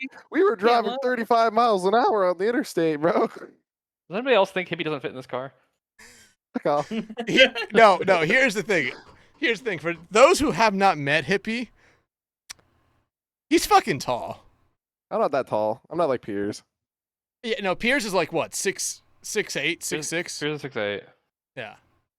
Crazy. Fuck off, Hippy. Hold on. I will come to Let me Richmond and have- kick your ass. Where's here's the examples. I wish I had the I wish I had the Oh, original yeah, I photo forgot. of this so I could show Yeah, it off. Fletch is also taller than me. Fletch, I think I have the original photo somewhere. like Fletch is big. Like Fletch is huge as well. Like, like that was the biggest thing when I met everyone for the first time. I was like, holy shit, why the fuck are all you guys tall? And then you got most- Alex. why the I'm fuck? just why getting a the lot of fuck tall are friends most- apparently. Yeah, why the fuck are most of you guys tall? Like, go play volleyball or something. I love I don't the know, image of Mott by a doorway. I took that screenshot. I loved it. Can you post it so I can at least show that one? Yeah. Because like Mott's a great person. I need to meet Mott in I real love life Mott. one day because Mott's great, but Yeah. I feel like he falls in that same category of like, is he taller than Headrammer? Fucking 4-foot warrior. God damn it! Why the fuck is this a sticker? I just want it to be a real fucking image. I mean, the computer. It probably exists on my computer somewhere. But it was a screenshot off of. I took a screenshot off of Discord window. I'm gonna post it so I can open it as a on so I can show. Oh my god, it's It's so fucking small. zoom in, In hand. get in there. What's the I sticker mean- size limitations? Like the door's tall, but also like I think the shelving unit next to him does not help him. That's the probably framing was so. The framing was so No. good. That's why I saw it. I'm like, I have to screenshot this. it it reminds me of where the fuck is the other the sticker of fuck, I can't explain it. The one where it's looking down on Headrammer. Oh. I Oh, know this that one? one. Here it is. Yeah. Yeah, that. Oh, that. I remember Classic. editing this one to make sure the background was gone to make it look even smaller. It's good. Eternal Dread, yeah. Oh wait, that's Relief. Fuck. It's relief. That was pure relief. Maybe it was dread of like, oh god, our season's not over Just- yet. Just Fuck. look at this. Everything about this photo just looks fake.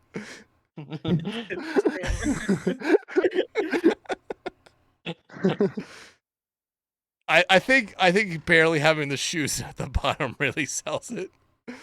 Yeah, I think so too. It's such a good one. There's like all these photos came from the fucking Dallas CGL house. We also like that's where we got fucking drunk Garfield. Oh yeah. Oh, That, Yeah, that was but when you have Drunk Garfield. the- That was when Drunk Garfield was delivered. Was so here's this is the original sticker of Drunk Garfield. yeah. Get on. And then it evolved to this one from Dallas. yeah. And then its final formation became this. Here, wait. I'm God. opening up all of these right now so everyone can see what I fucking mean. Like it was Bailey who brought the Garfield, right? Because that was a time where like Yes. me, you, and her were like very much into that. Dear God, My god. It was just the whole Garfield bit, bro. Hippy, do you have the Hippy Garfield as an actual image so I can not have to make this the smallest fucking thing in the world? Probably. You can Yeah. just go to the source of the CGO website.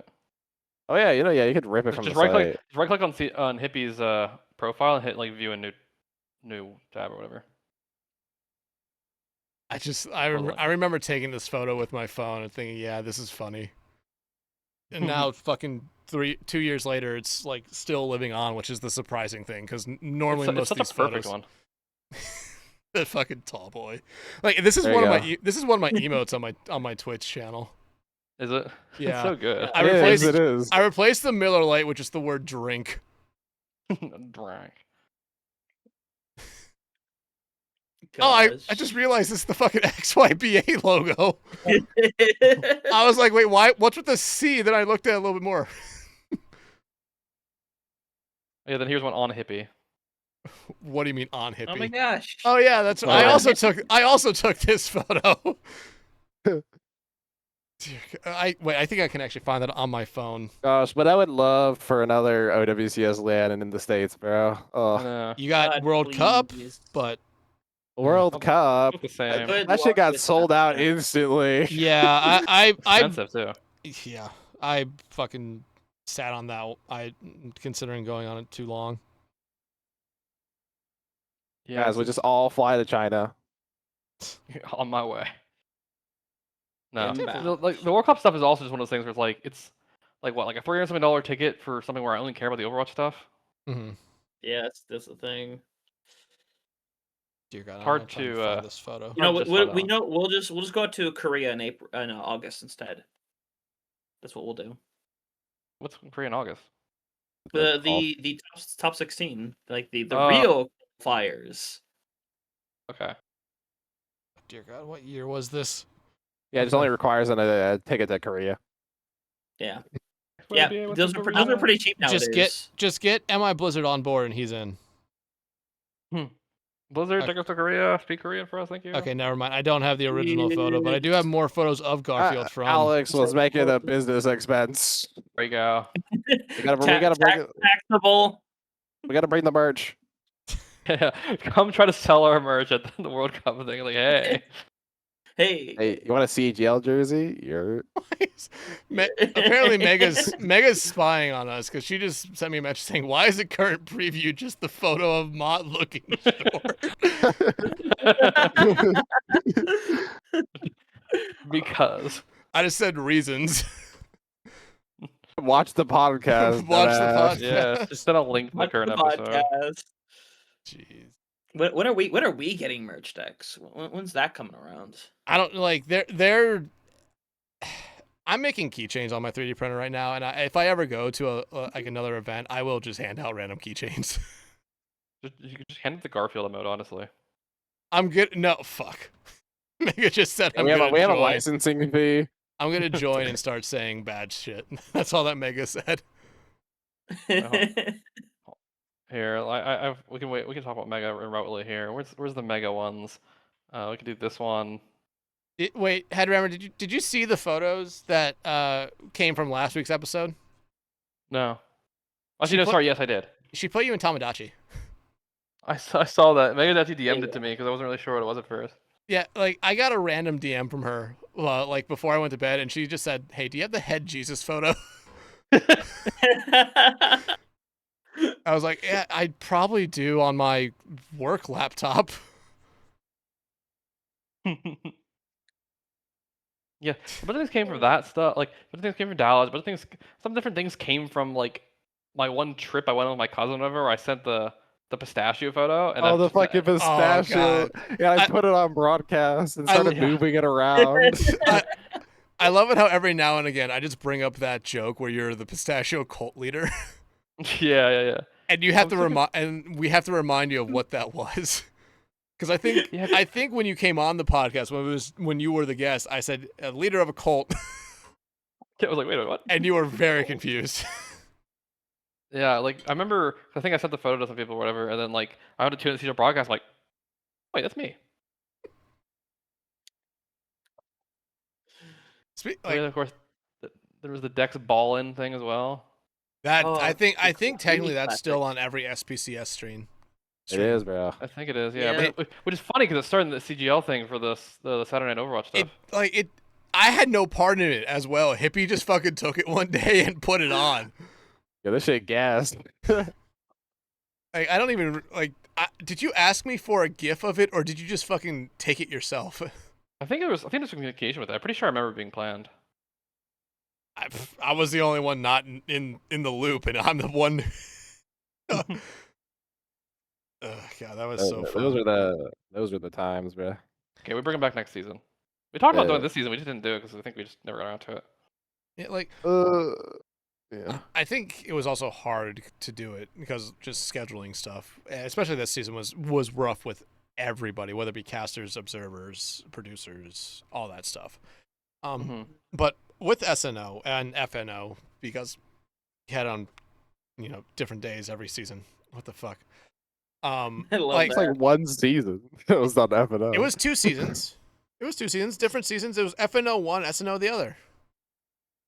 This is accurate.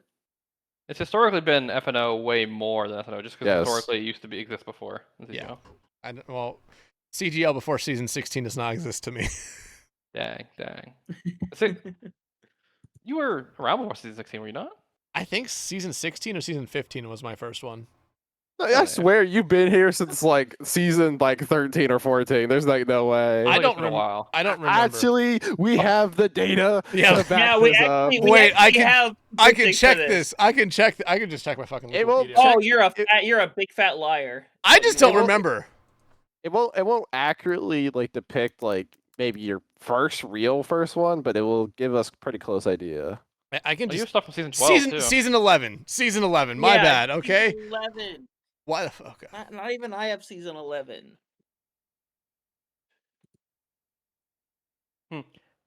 Yeah, it's what's it called? I forget exactly what season we started tracking some things on the site. It might have been season 12, honestly. It was season 12. I think we started like actually telling people to put themselves on. I found the stuff. Like time flies, numbers are numbers. I fucking suck with them. I graduated with an engineering degree. As we know. don't Okay, I was use very it. happy with being able to avoid a lot of the math in my degree. I still had to do some, but I got lucky. Don't worry, Headrammer. I don't use my degree. It's a paperweight. I don't even know where my diploma is. That's the sad thing. I think mine's in a closet somewhere. I think my mom has it. I think I had it up But- in my old apartment, then I moved it. It's just sitting around somewhere. Mhm. But getting back to SNO and FNO while Hippy still looks at stuff up, like during that was I like. How difficult was that of a thing to actually make and produce? Because I imagine it was you two who were doing a lot of it. Hippy, are you just showing off your tubas now? Fam. Hashtag ad. That one plushie is just staring at me, and I don't Yeah. like it. Hippy, can you play us a song?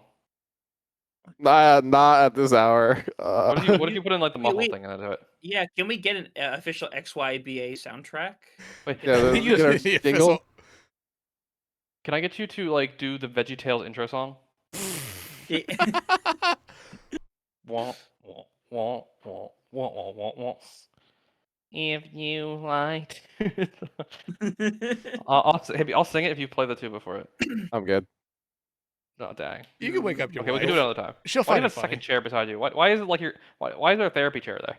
Oh, that's actually my wife's chair, like old chair, and we just haven't thrown the chair away. It literally and she looks just threw like- it in my office. It looks like you're about to get therapy on the side while you're doing these productions. I think I need some He therapy, needs it. honestly. I fucking need it. Have you or anyone you know been associated with CGO for longer than 5 years? You are entitled to therapy. On Alex's dime. Wait a minute. We could have an in-house Yeah, therapist. Could you add that as a reward with the CGL tokens? 1 hour therapy session. 1 hour. With Alex Wacker. We keep on. I Who do you keep think on in making CGL staff should be the therapist. echo. So holding on to those. One day I'm gonna get a battle pass at your expense. Yeah, One I day. I think we could make. What if we made Spectron the therapist? he Kill us all. would just tell you to fuck off. Your problems aren't real. Just don't focus on them. I think he might be the worst person to be a therapist. Yeah, we all know. We did, He might tell you to end it. I don't know. No, Rain. Rain would be the best person. Ready for the best? Okay, how about we do like a reenactment of the angel and the devil on the shoulder, and just like it's one Spectre on the side, one's Rain on the other side, and just like they're both trying to solve your problem. No, definitely what it the would be. devil. No, the devil would be Mega. Mega? Mega would go after you a lot harder than Spec would. Spec would just call you a dumb name and then move on. Mega would just keep going. So we can have a version of Mega's like VTube avatar where it just has like the evil eyebrows. And the horns. We could do that too. I mean, with her new model, have you guys seen her new 3D model? Yeah, See yeah. that? You could do a lot with that. She could, yeah. I mean, I think she technically just could have the like the devil horns. Just Mega, there. please send us graphics of both the evil eyebrows and the devil horns. Thank you. Here. What was the question you asked Hippy again? Oh yeah, producing SNO. Yes. Yeah. Hippy, what was hard about it? What was hard about it? It was just like a lot for like, I would say one role to handle per se. I think realistically, if I were to do that show again, I either would I would either you would either shrink the amount of pieces that were in it, or you would need to add another person that's more dedicated to a section of it. I think the big thing with SNO is always the desk segments. I think it was like it definitely was quite difficult to get people to come up with get the host to come up or like people to come up. I was with, like able to do it. Like when a few of you were able to come up with like segments, they were very fun and it was very enjoyable. I don't know how the perception of SNO was at the time. What map those are is that? No, I don't remember what map is that. I just remember whose toes are those. Oh yeah, I remember that. I forgot about that one. How did you forget about that one? It's the most iconic segment ever. Honestly, those shows made me lose a lot of faith in the talent understanding Overwatch. From a like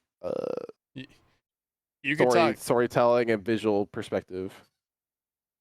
At least with the game shows, you could tell anybody who was with me, like when I wasn't on the desk in a caster doing what map is that, me getting the map right most of the fucking time and getting really mad at the people who were just like, how do you not fucking know that? The observers were doing that too. They were getting mad at the people too. Yeah, we were definitely like in a VC, like a time or two. Like I know I was like that with a couple of people where you just sitting there like, yeah, it's this map, it's that map, and they didn't know, and we're just raging in the chat. It's like, how do you not know this is Hanamura? I think my favorite would be like when we would do the 6-box, and a lot of the times there would be genuine banter between the casters and the desk.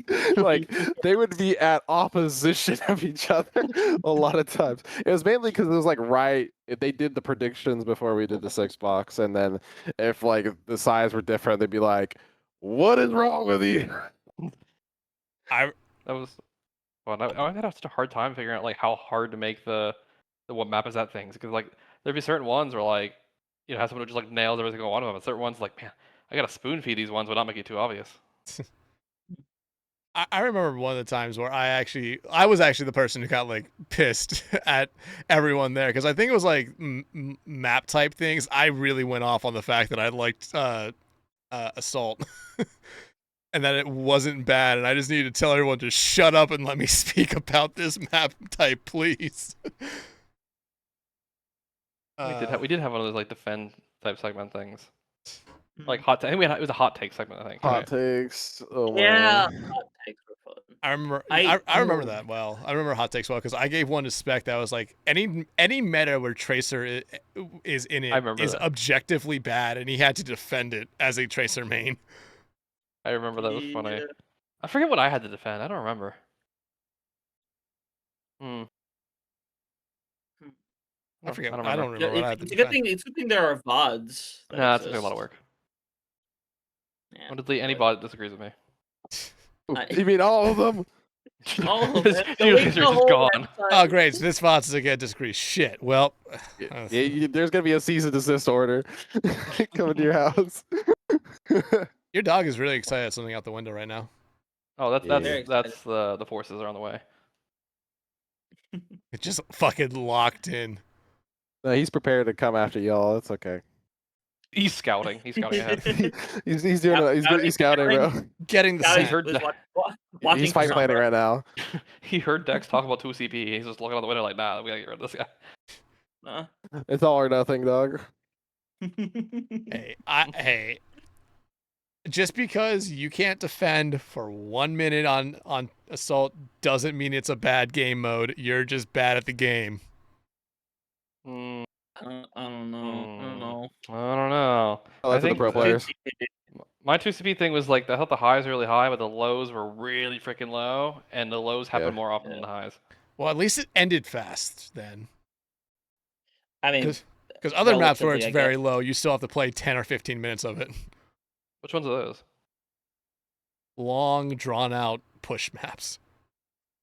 Push map has a cap of like 10 minutes.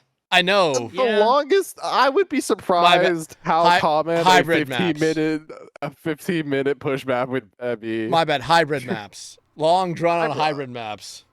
I mean, we're talking about attacking again. That does depend on who attacks first as well. If you're the shit team and you go first, it's done in like. If I attack first, that doesn't happen to me. It always you never happens lost. with you. You never lost a game of Overwatch. in your Yeah, life. just ignore our Shoes Production Crew's Midtown record this entire season. 1 and 3. Look at the Zebras. Just any map record the entire season. The only Tell time that we to won their second Midtown. player. Any perfect record. No. The only time we won Midtown was we put our DPS player on Roadhog and had him run it down. They could not comprehend that strat, and guess what? No other team challenged us on that map. Honestly, true. We won that map. No team picked it after that. They didn't We want had, it. we had Yeah. one map. We were undefeated on one single map, and it was DePaul. And we played it once. Oh, Yeah, take your dubs.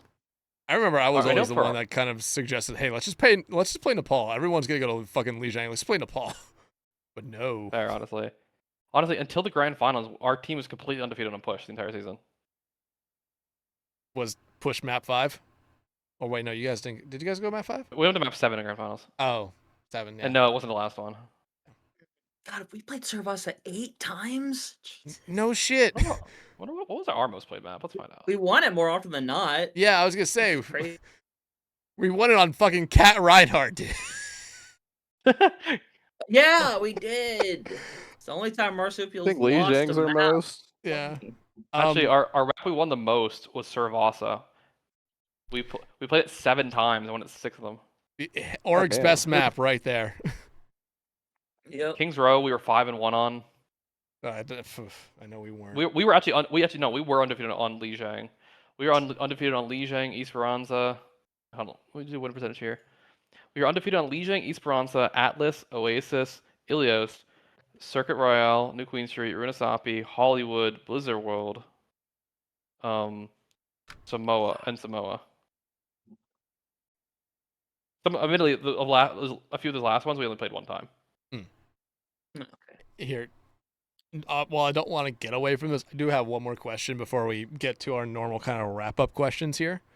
Because you guys are both producers and the occasional observer as well, what of the 3 roles is the hardest one to actually corral someone to get in to come do it? Like, in your guys' experience, is it a caster, or you could throw in replay op in there as well? Is it an observer? Is it a producer? What is the hardest one in your guys' opinion to have someone to come in and like say, hey, we need a fill? Can someone just come do this right now? I'm gonna skip replay op for the moment because it's a little bit separate. Of the 3 Yeah. main ones, I think producer in some aspects. By producing. There's just more involved in everything. Like a caster can just come in, you just give them a basic contact thing, and they just go because they just have to talk. They just show up and talk mostly. Observer, I mean, it's pretty universal between like orgs at base level. There's a few things that are different in terms of like what's are the specific match requirements, whatever, there. But like in the end, once they get started, you kind of just go and observe, and you send a feed to a producer. A lot of times, the producer, one, it's a lot more technically involved because you are kind of the center point of everything. So you need to set up a package, and sometimes especially if the CJ package is fairly complicated, especially if you're setting up for the first time. So it can be an overwhelming piece of information, whether it be setting up the package, setting up all the tooling surrounding it, and combine that with, at least in CGL, the way we kind of consider it is the producer is the person in charge of the broadcast. So if a call has to be made, that's not like a call that like a TO has to make, the producer makes it.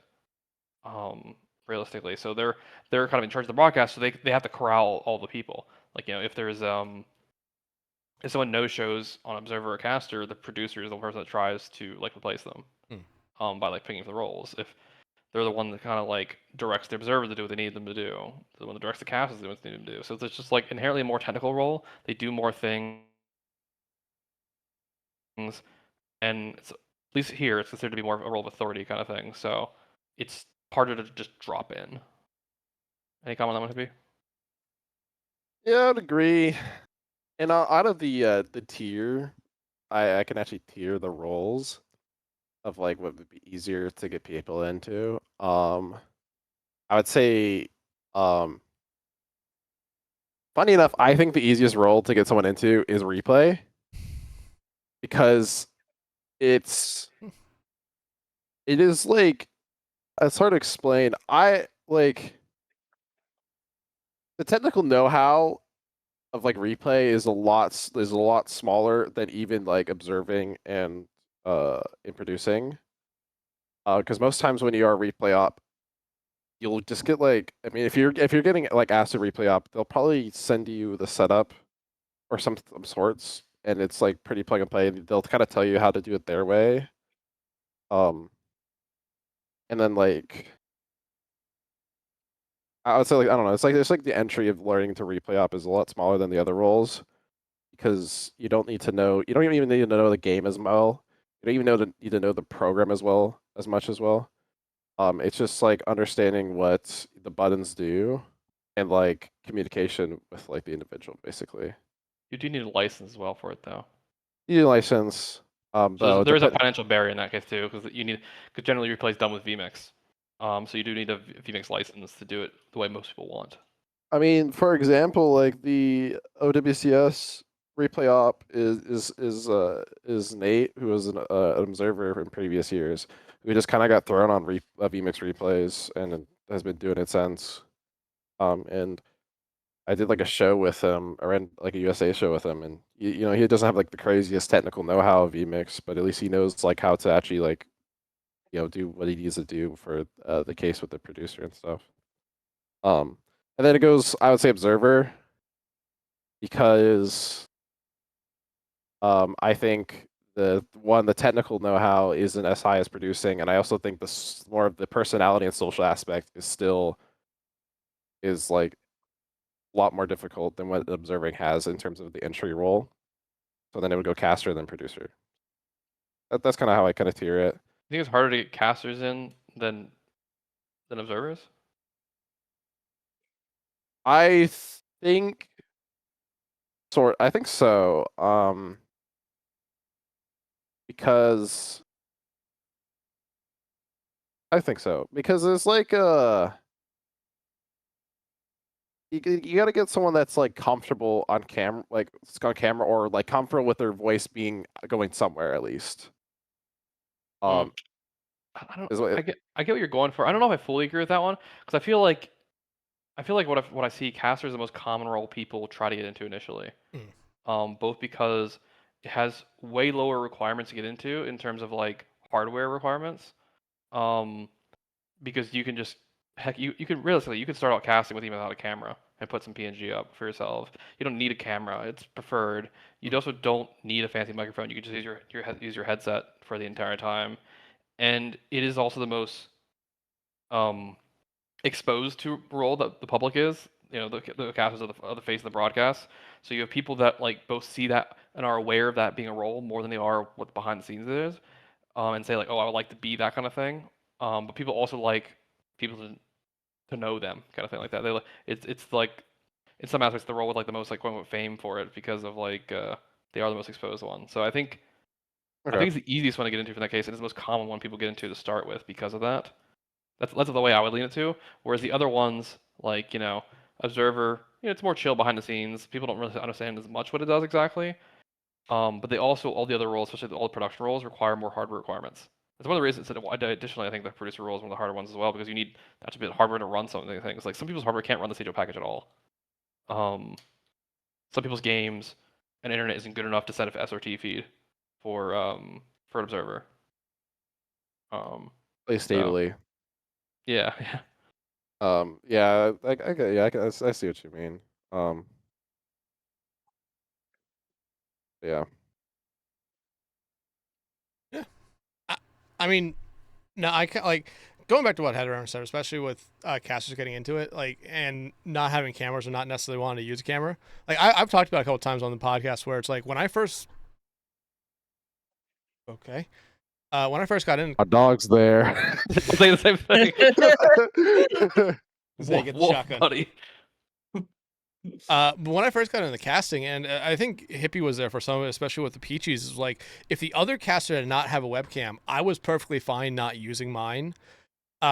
Because there was the thing of like the privacy thing where I liked not necessarily I liked having that divide between online and real life, where if I didn't show myself online, then I could just still go out and do anything, even though it was something incredibly small. But it was like a weird thing that I just kept on thinking. I was like, I don't want my face out there. I just want to try to keep these two things separate. But I think eventually it was like, if I'm going to take this serious, I need to get a camera. I need to use it no matter what. Yeah, for sure. I think there's definitely it's interesting to see the different tracks the rolls out. It's like once you get into it, when you go seriously, where do you go from there, kind of thing. Of like, you know, if you're the producer, you invest in better hardware, you get a stream deck, kind of thing, or you get multiple monitors. If you're a caster, you get a better webcam or a better microphone, and maybe a green screen behind you, kind of thing. If you're an observer, you get a bunch of you get a stream deck, you get an XL, a mini, a normal, a foot pedal.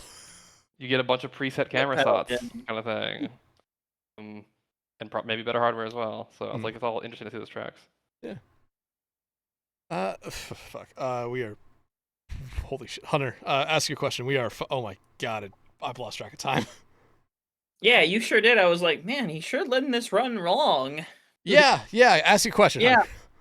Yeah, and the thing is, I get to ask this question because it's a running question that did not exist when you both were on the podcast originally. So this is going to be fun. So obviously, with us being in the scape of gaming for a long period of time, we decided to go with a handle, username, gamertag, whatever you want to call it. So I'm going to ask both of you on this one right here. So why did you decide on the names Headrammer and Hippy, respectively? I feel like that's or that XYBA question should be different. For a very second, I thought this was gonna be you were gonna ask Mega's question of like, you know, did you know the blue? That's next. That's next. No, I think that one existed when I was on. Do you want to go first? Yeah, I think we can do our individual selves and then the company as that's probably more of the bit of the show. I feel like I answered this before in some fashion. I don't think we started doing these bits until like episode 10, which is way after both of your guys's. Yeah, so I didn't have a question originally. I just kind of was there, like, yep. I thought it would just kind of get brought up normally, though. It has, anyway. But we like making... Stop trying to deflect. I'm racking the time. Look, there's two of us this time for interviews, which means we get twice the amount of podcast time. This is not going to be a 4-hour-long fucking podcast. I know you guys don't want this to go until fucking. I got some more bits coming up. Well, we're committed. I wake up in 6 hours for work. I beg of you, please, just go. Just fall asleep in the background, okay? I did it the other night just fine. You did. I mean, you forget to leave connects so often. I passed out for like a whole hour. My chair woke up and it was empty. I'm like, oh, the grand finals is next. No, I'm not doing that shit. Yeah, I woke up and I saw you in the VC. Like, dang, he's committed. 13 hours in. He's just waiting. He wants those drops. He wants the drops. I got them all. Back on track. Yeah. I mean, my story isn't inherently too crazy of why I chose this username of sorts. It was mainly like a phrase that my dad and my uncle would just say a lot, call me or some random person doing something, whatever, stupid or whatever, doing something stupid, just call him a hippie. Just kind of like a phrase that was just used when I was younger. And then it was like around the time of like Overwatch got released. I originally thought I changed my name when the game came out, but it actually was like a week or two after it came out. But I wanted to like rebrand to something different, just because my the usernames I've had in the past aren't. They were that great. They're like your normal kid gamer tags. So I just stuck with the name Hippy just because it's super short and sweet. And I guess it stuck pretty well since then. Where'd the PSN name come from, Hippy? Yeah, Hippy. What's the PSN name? Hippies for sale. Yeah. That's your league name as well, apparently. I think I came up with that name because it was originated in PlayStation, the PSN. That line of that name specifically. It was because I couldn't put hippie, so I just came up with something adjacent that was a little bit more ridiculous. And this is like, and this was like 2017, 2018. Oh wait, no, this was like maybe like 2019 and 2018, I guess. Yeah. Where I was just like, I got a PSN to play with some friends from school that only had it on PlayStation, while I had it on a PC. It's just because like the name was taken, and I just came up with something ridiculous. So I was like, yeah, let's just do this. And then I've been slowly trying to remedy that name out, just because it's not the greatest name for publicity sakes. I recently changed my Parsec ID before the rival show I worked, because they were asking to add an account. I was like, I probably shouldn't like send them this username. No, not real shit fraud. No. No, not real shit fraud. The Hippies for sale is what he's talking Hippies for sale is the Parsec name. The PCs are still my Observer PC and gaming PC still have the real shit tag on them. We've been playing a lot of Forza recently. He tried to make his license plate real shit, and he spent like 20 minutes trying to get around the swear filter, and it didn't work. Dude, they thought of everything. You just need to put it backwards. That could work. Oh, that could have worked. I put real ship. Oh yeah, that was it. Yeah. Yeah, so what we're learning here, Hippie, from your origin story, is that it sounded like, so the hippie part came from an insult your dad would use, right? I guess so. So you named yourself like essentially a slur. That's what I'm hearing. Okay, Headrammer, what about you? Why are you called Headrammer? Mine's a bit more simple at a base level. So this is my original gaming name from the very beginning. I've never changed it. Essentially, my cousin and I used to play, like, my cousin had an Xbox before I did. And whenever I would go over to his house, we would play, like, different games, like, 007 Nightfire. We would play, like, a lot of Halo together. It's mostly, like, Halo, Call of Duty, whatever. And, him and I would play a lot of Halo, and Halo is one of those, like, few FPS games, like, when you look down, like, at the ground, you can actually, like, see your own feet kind of thing. A lot of these FPS games, you look down, it's just, like, you essentially just see through the entire thing. And just see the ground. And so what we would do is we would kill someone, we would walk over to them, look down and teabag them, but because we put the foot on someone's head, and we just call it headramming. Is what we would call it. So then whenever I got an Xbox, I was like, oh shoot, I need to come up with a name. Like, I got the setup screen, I'm like, I need to come up with a name. Like, I didn't even think about this part of it. And I was trying to think of something that, like, I associated with, like, the time of playing with my cousin or whatever. This is the only thing that came to mind, so I just did that then. Hey, so actually, my name is the origin of teabagging, is what it is. You were there when it was written. Yeah, and I was the person that wrote CGL's teabagging rules whenever I got in charge of the rule set.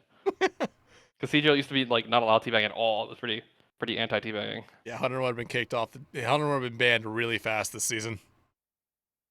I did do it a few times. Yeah, I think I I think in our first game, whenever we would kill Starwolf, which was one map, I think the entire goal was whoever killed her had to go over to her body and teabag.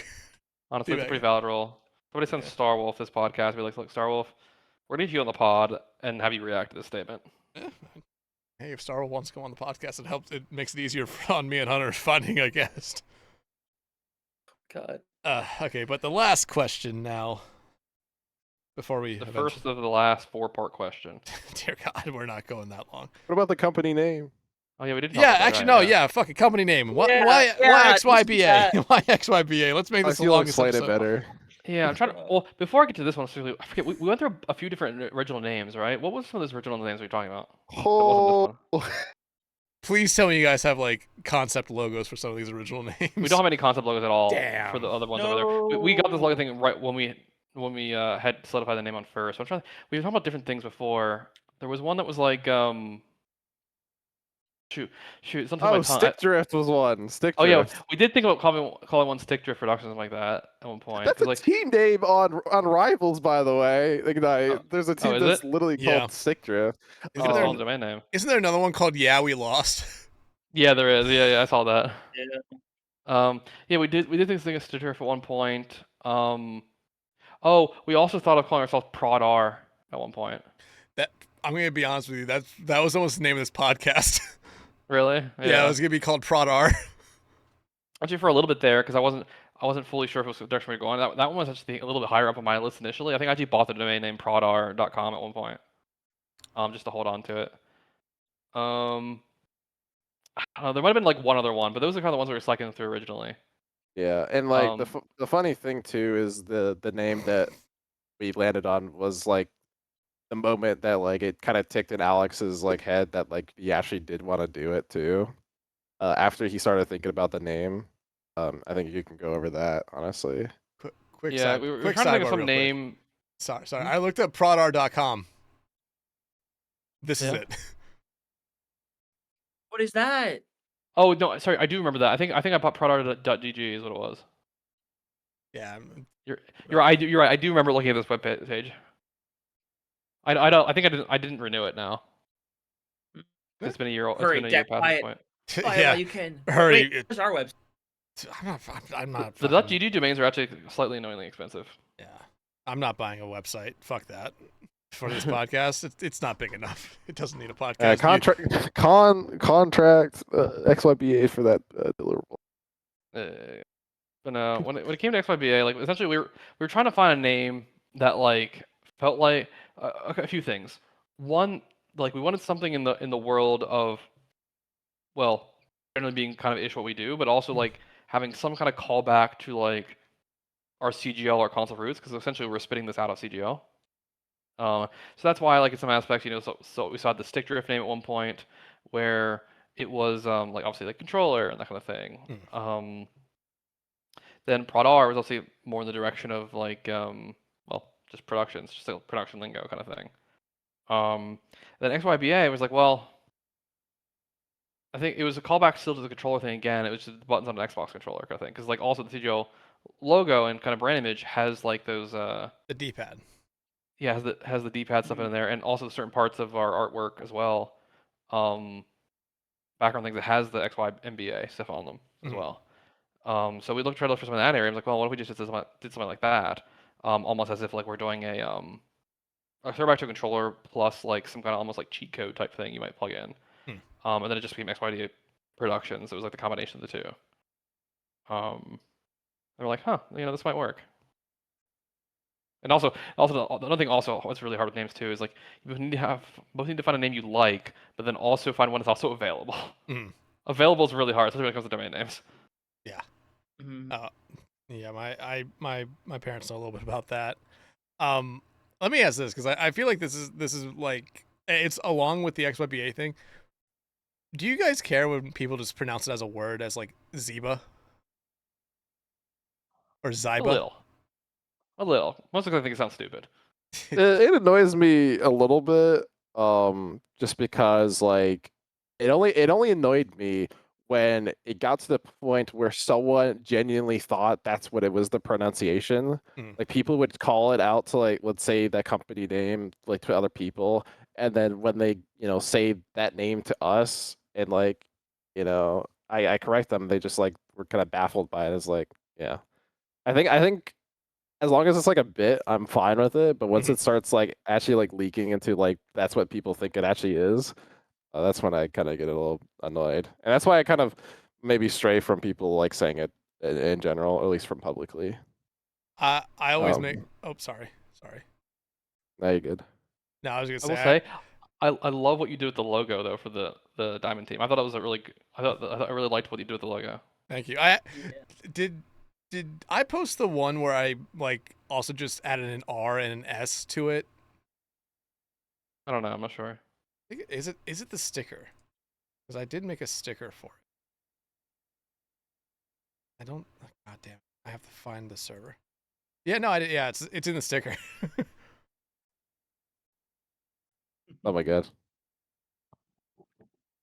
Either way, I thought it was a really cool logo. Yeah, Like thank very. you. That is a good logo for what it's worth. I wanted to keep the fucking D-pad symbol, so I just made it the eye. Yeah, it's good. It's good. It honestly looks like okay, Luau, just poke it in there. I think that was a screenshot I took as well. It is. Yeah. Yeah, no, thank you for that. I wanted to have fun with it, and I remember I threw zebras or zybras, as people called it out there, as a joke, just because it's fuck it, like we need a name. No, it's good. It's good. Okay. I think we can finally wrap up that question and get on to the final question of the night. Congrats, guys! You guys will probably end up being the longest podcast of our entire run now. You're We can because go we're further. special. We're actually doing a 24-hour subathon right now. We're not live streaming, so. Oh, okay, I'm pressing so the button you're- now. So what you're We saying start is now. it starts now. Hippy has access to my PC. He can just start 1 streaming. cent is for 10 hours. All right. Where is it? Where's the fucking image? There it is. Okay. You got it. Look There around you go. my gears. That's it. Okay, so yeah, so you guys know I imagine one of you guys has at least watched the podcast enough to know what this is here. So Hippy, Headrammer, what really grinds your gears about doing stuff within esports? And again, the pettier the better. Let the hate and vitriol flow. I really should remember this whole line that Mega had because it was a good one. But like I said, the pettier the better. I think for me, it's just a general thing of like the things that annoy me the most are usually when people don't put in effort for something. Like it doesn't really necessarily matter exactly like where it is in the thing because like I'm from the standpoint of someone who's like running the tournament as a whole. So like I'm touching all the areas of the event from broadcast to TO, the conflict, all that kind of stuff. It's like usually when I have absolutely no problem helping out people that need help or like helping people solve problems or whatever it is. But the things that bug me the most is really when, we can either put together so much like content that you could almost solve all this problem yourself if you just like read it or whatever or put in any effort, or people you almost have to fight them to help them.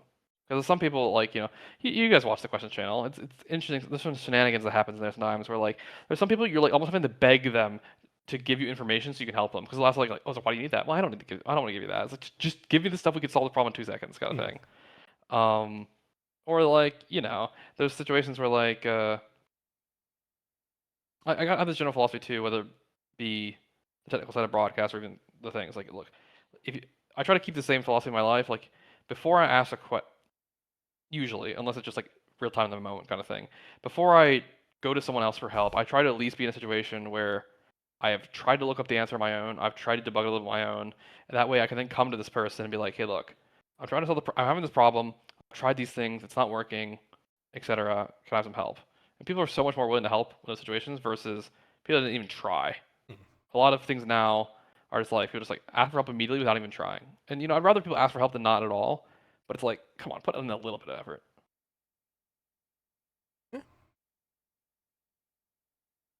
Hippy? Hippy? I see Guys, Spike's back, so apparently we're not dead yet, but what's your answer? I know. It's My Dutch, answer. Who do you hate the most? Who I hate the most? Piers. Ever heard of Alex Wacker? Never heard of him. A Wacker? Look him up. I don't know. I think I've always hated like when always hated when there's a lack of preparation when it could have been there basically. Like when there is clearly time to like sit down and figure out problems and solutions ahead of time and you don't take that opportunity and it causes problems in a time stressing environment where it's just not going to be perfect at that point or like even remotely good just because we waited like so long to deal with this. That's why I've always been like I'm always like super anal about like getting information way ahead than it's due. So like that would be like the case of like trying to nag clients as much as I can if we're doing events to get information so that it's not like, oh, we got to set up something in like an hour or something, or whatever. Or like and just like having like meetings about what specific things need to be done before this event hits. And then if we have reasonable time frame to do something, we don't like wait until last minute to do it. We like either we'll do it slowly periodically or we'll get it done early and then look back at it closer to the time to make adjustments. No, I have to agree with that as well. Like again, both really like, especially from your guys' perspective, I would understand it. That is just very annoying, especially the questions thing.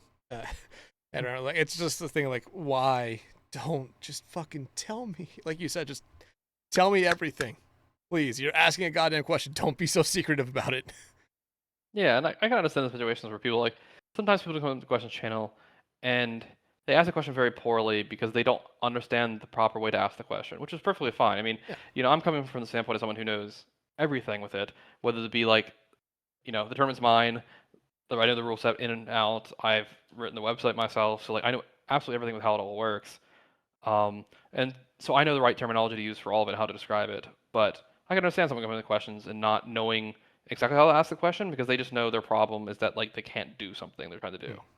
But some people just make it very hard to get what is wrong out of them. And like, it's the same situation of like you say you're texting somebody and they give you like single word responses. And you're like, wow, thanks. Like, how can you have a conversation with somebody who isn't having a conversation with you essentially?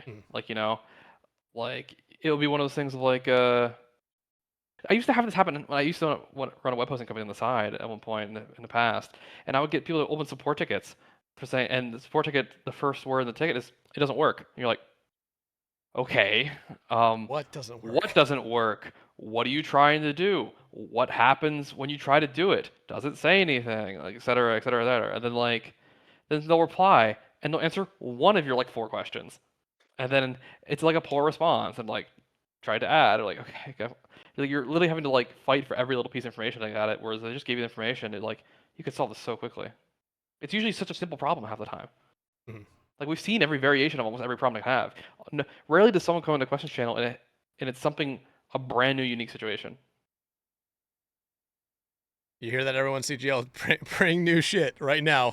Break something in a way we've never seen before. That's the challenge. That's the challenge. To be fair, like if you ever need somebody, if you ever think you've done a coding thing well, and you've tested it out the wazoo, the moment you release it to the public, someone breaks it immediately. You're like, God dang it, how'd you do that? It's just, I was always told, like, throughout doing stuff with product design in college, it's like you have to design and make everything the dumbest way possible, or you have to explain it the dumbest way possible, because there will be idiots out there who still fuck it up. Yeah, exactly, 100%. Like, troubleshooting is a learned skill, for sure. Like, we used to do, at work, we used to give, for our department, one of our interview tracks that would have an interview in it it was called a troubleshooting discussion, is what it was called. And it was like a survey structure based thing where essentially like we would give someone a scenario with like an architecture diagram, a scenario, and like an on-call schedule, whatever. And then we would tell the person essentially like, pretend you're paged at like 4 in the morning or something like that. You wake up and you have this scenario happen to you. How do you troubleshoot this problem essentially? And we as the interviewer would essentially be role playing with them. We would act as their computer. And they would tell us what they did, and we would tell them essentially what happened when they did it. So like, they would say like, maybe they'd say I would go log into this computer, and we're like, okay, how are you gonna log into it? What command do you want to run? They would say like, okay, and we would let them use almost any program or command that they wanted, as long as they could, describe it in enough detail that we knew they understood it, essentially. And like, they would say they'll log in, and then like, they want to run this command. I'm like, okay, like, what command are you running? What are you trying to get out of this thing? And as people bounce around through these systems, it was like, so it would be pretty quickly obvious who both, because like troubleshooting, you don't necessarily even need to understand all the technology itself about it. It's immediately obvious if you understand the technology behind whatever you're trying to troubleshoot.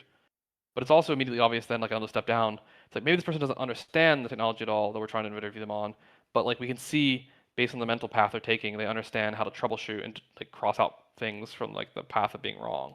And then there's the people that just like flat out can't troubleshoot at all in this kind of scenario, which usually would end up being, we actually stopped giving the interview type to new grads because they just didn't have the industry experience to troubleshoot like we needed them to. So it was like always a failing signal for that one. Yeah. And not to cut this conversation short, but I think Hunter definitely needs to get to bed because he has work very soon. very soon. And we're already 2 hours and 20 minutes into this one, so I think that's that's a good point as any to wrap this one up. Headrammer, Hippy, thank you guys so much for coming back onto the podcast to talk about XYBA. Hunter, thank you as well, and thank you everyone so much for watching or listening. Make sure you subscribe to us on YouTube, follow us on Spotify, and tune in next week for another great episode for Love of Prod. And as always, I don't know who will be on. You'll figure out when I do. Until then, hope you have a good week, and see you then.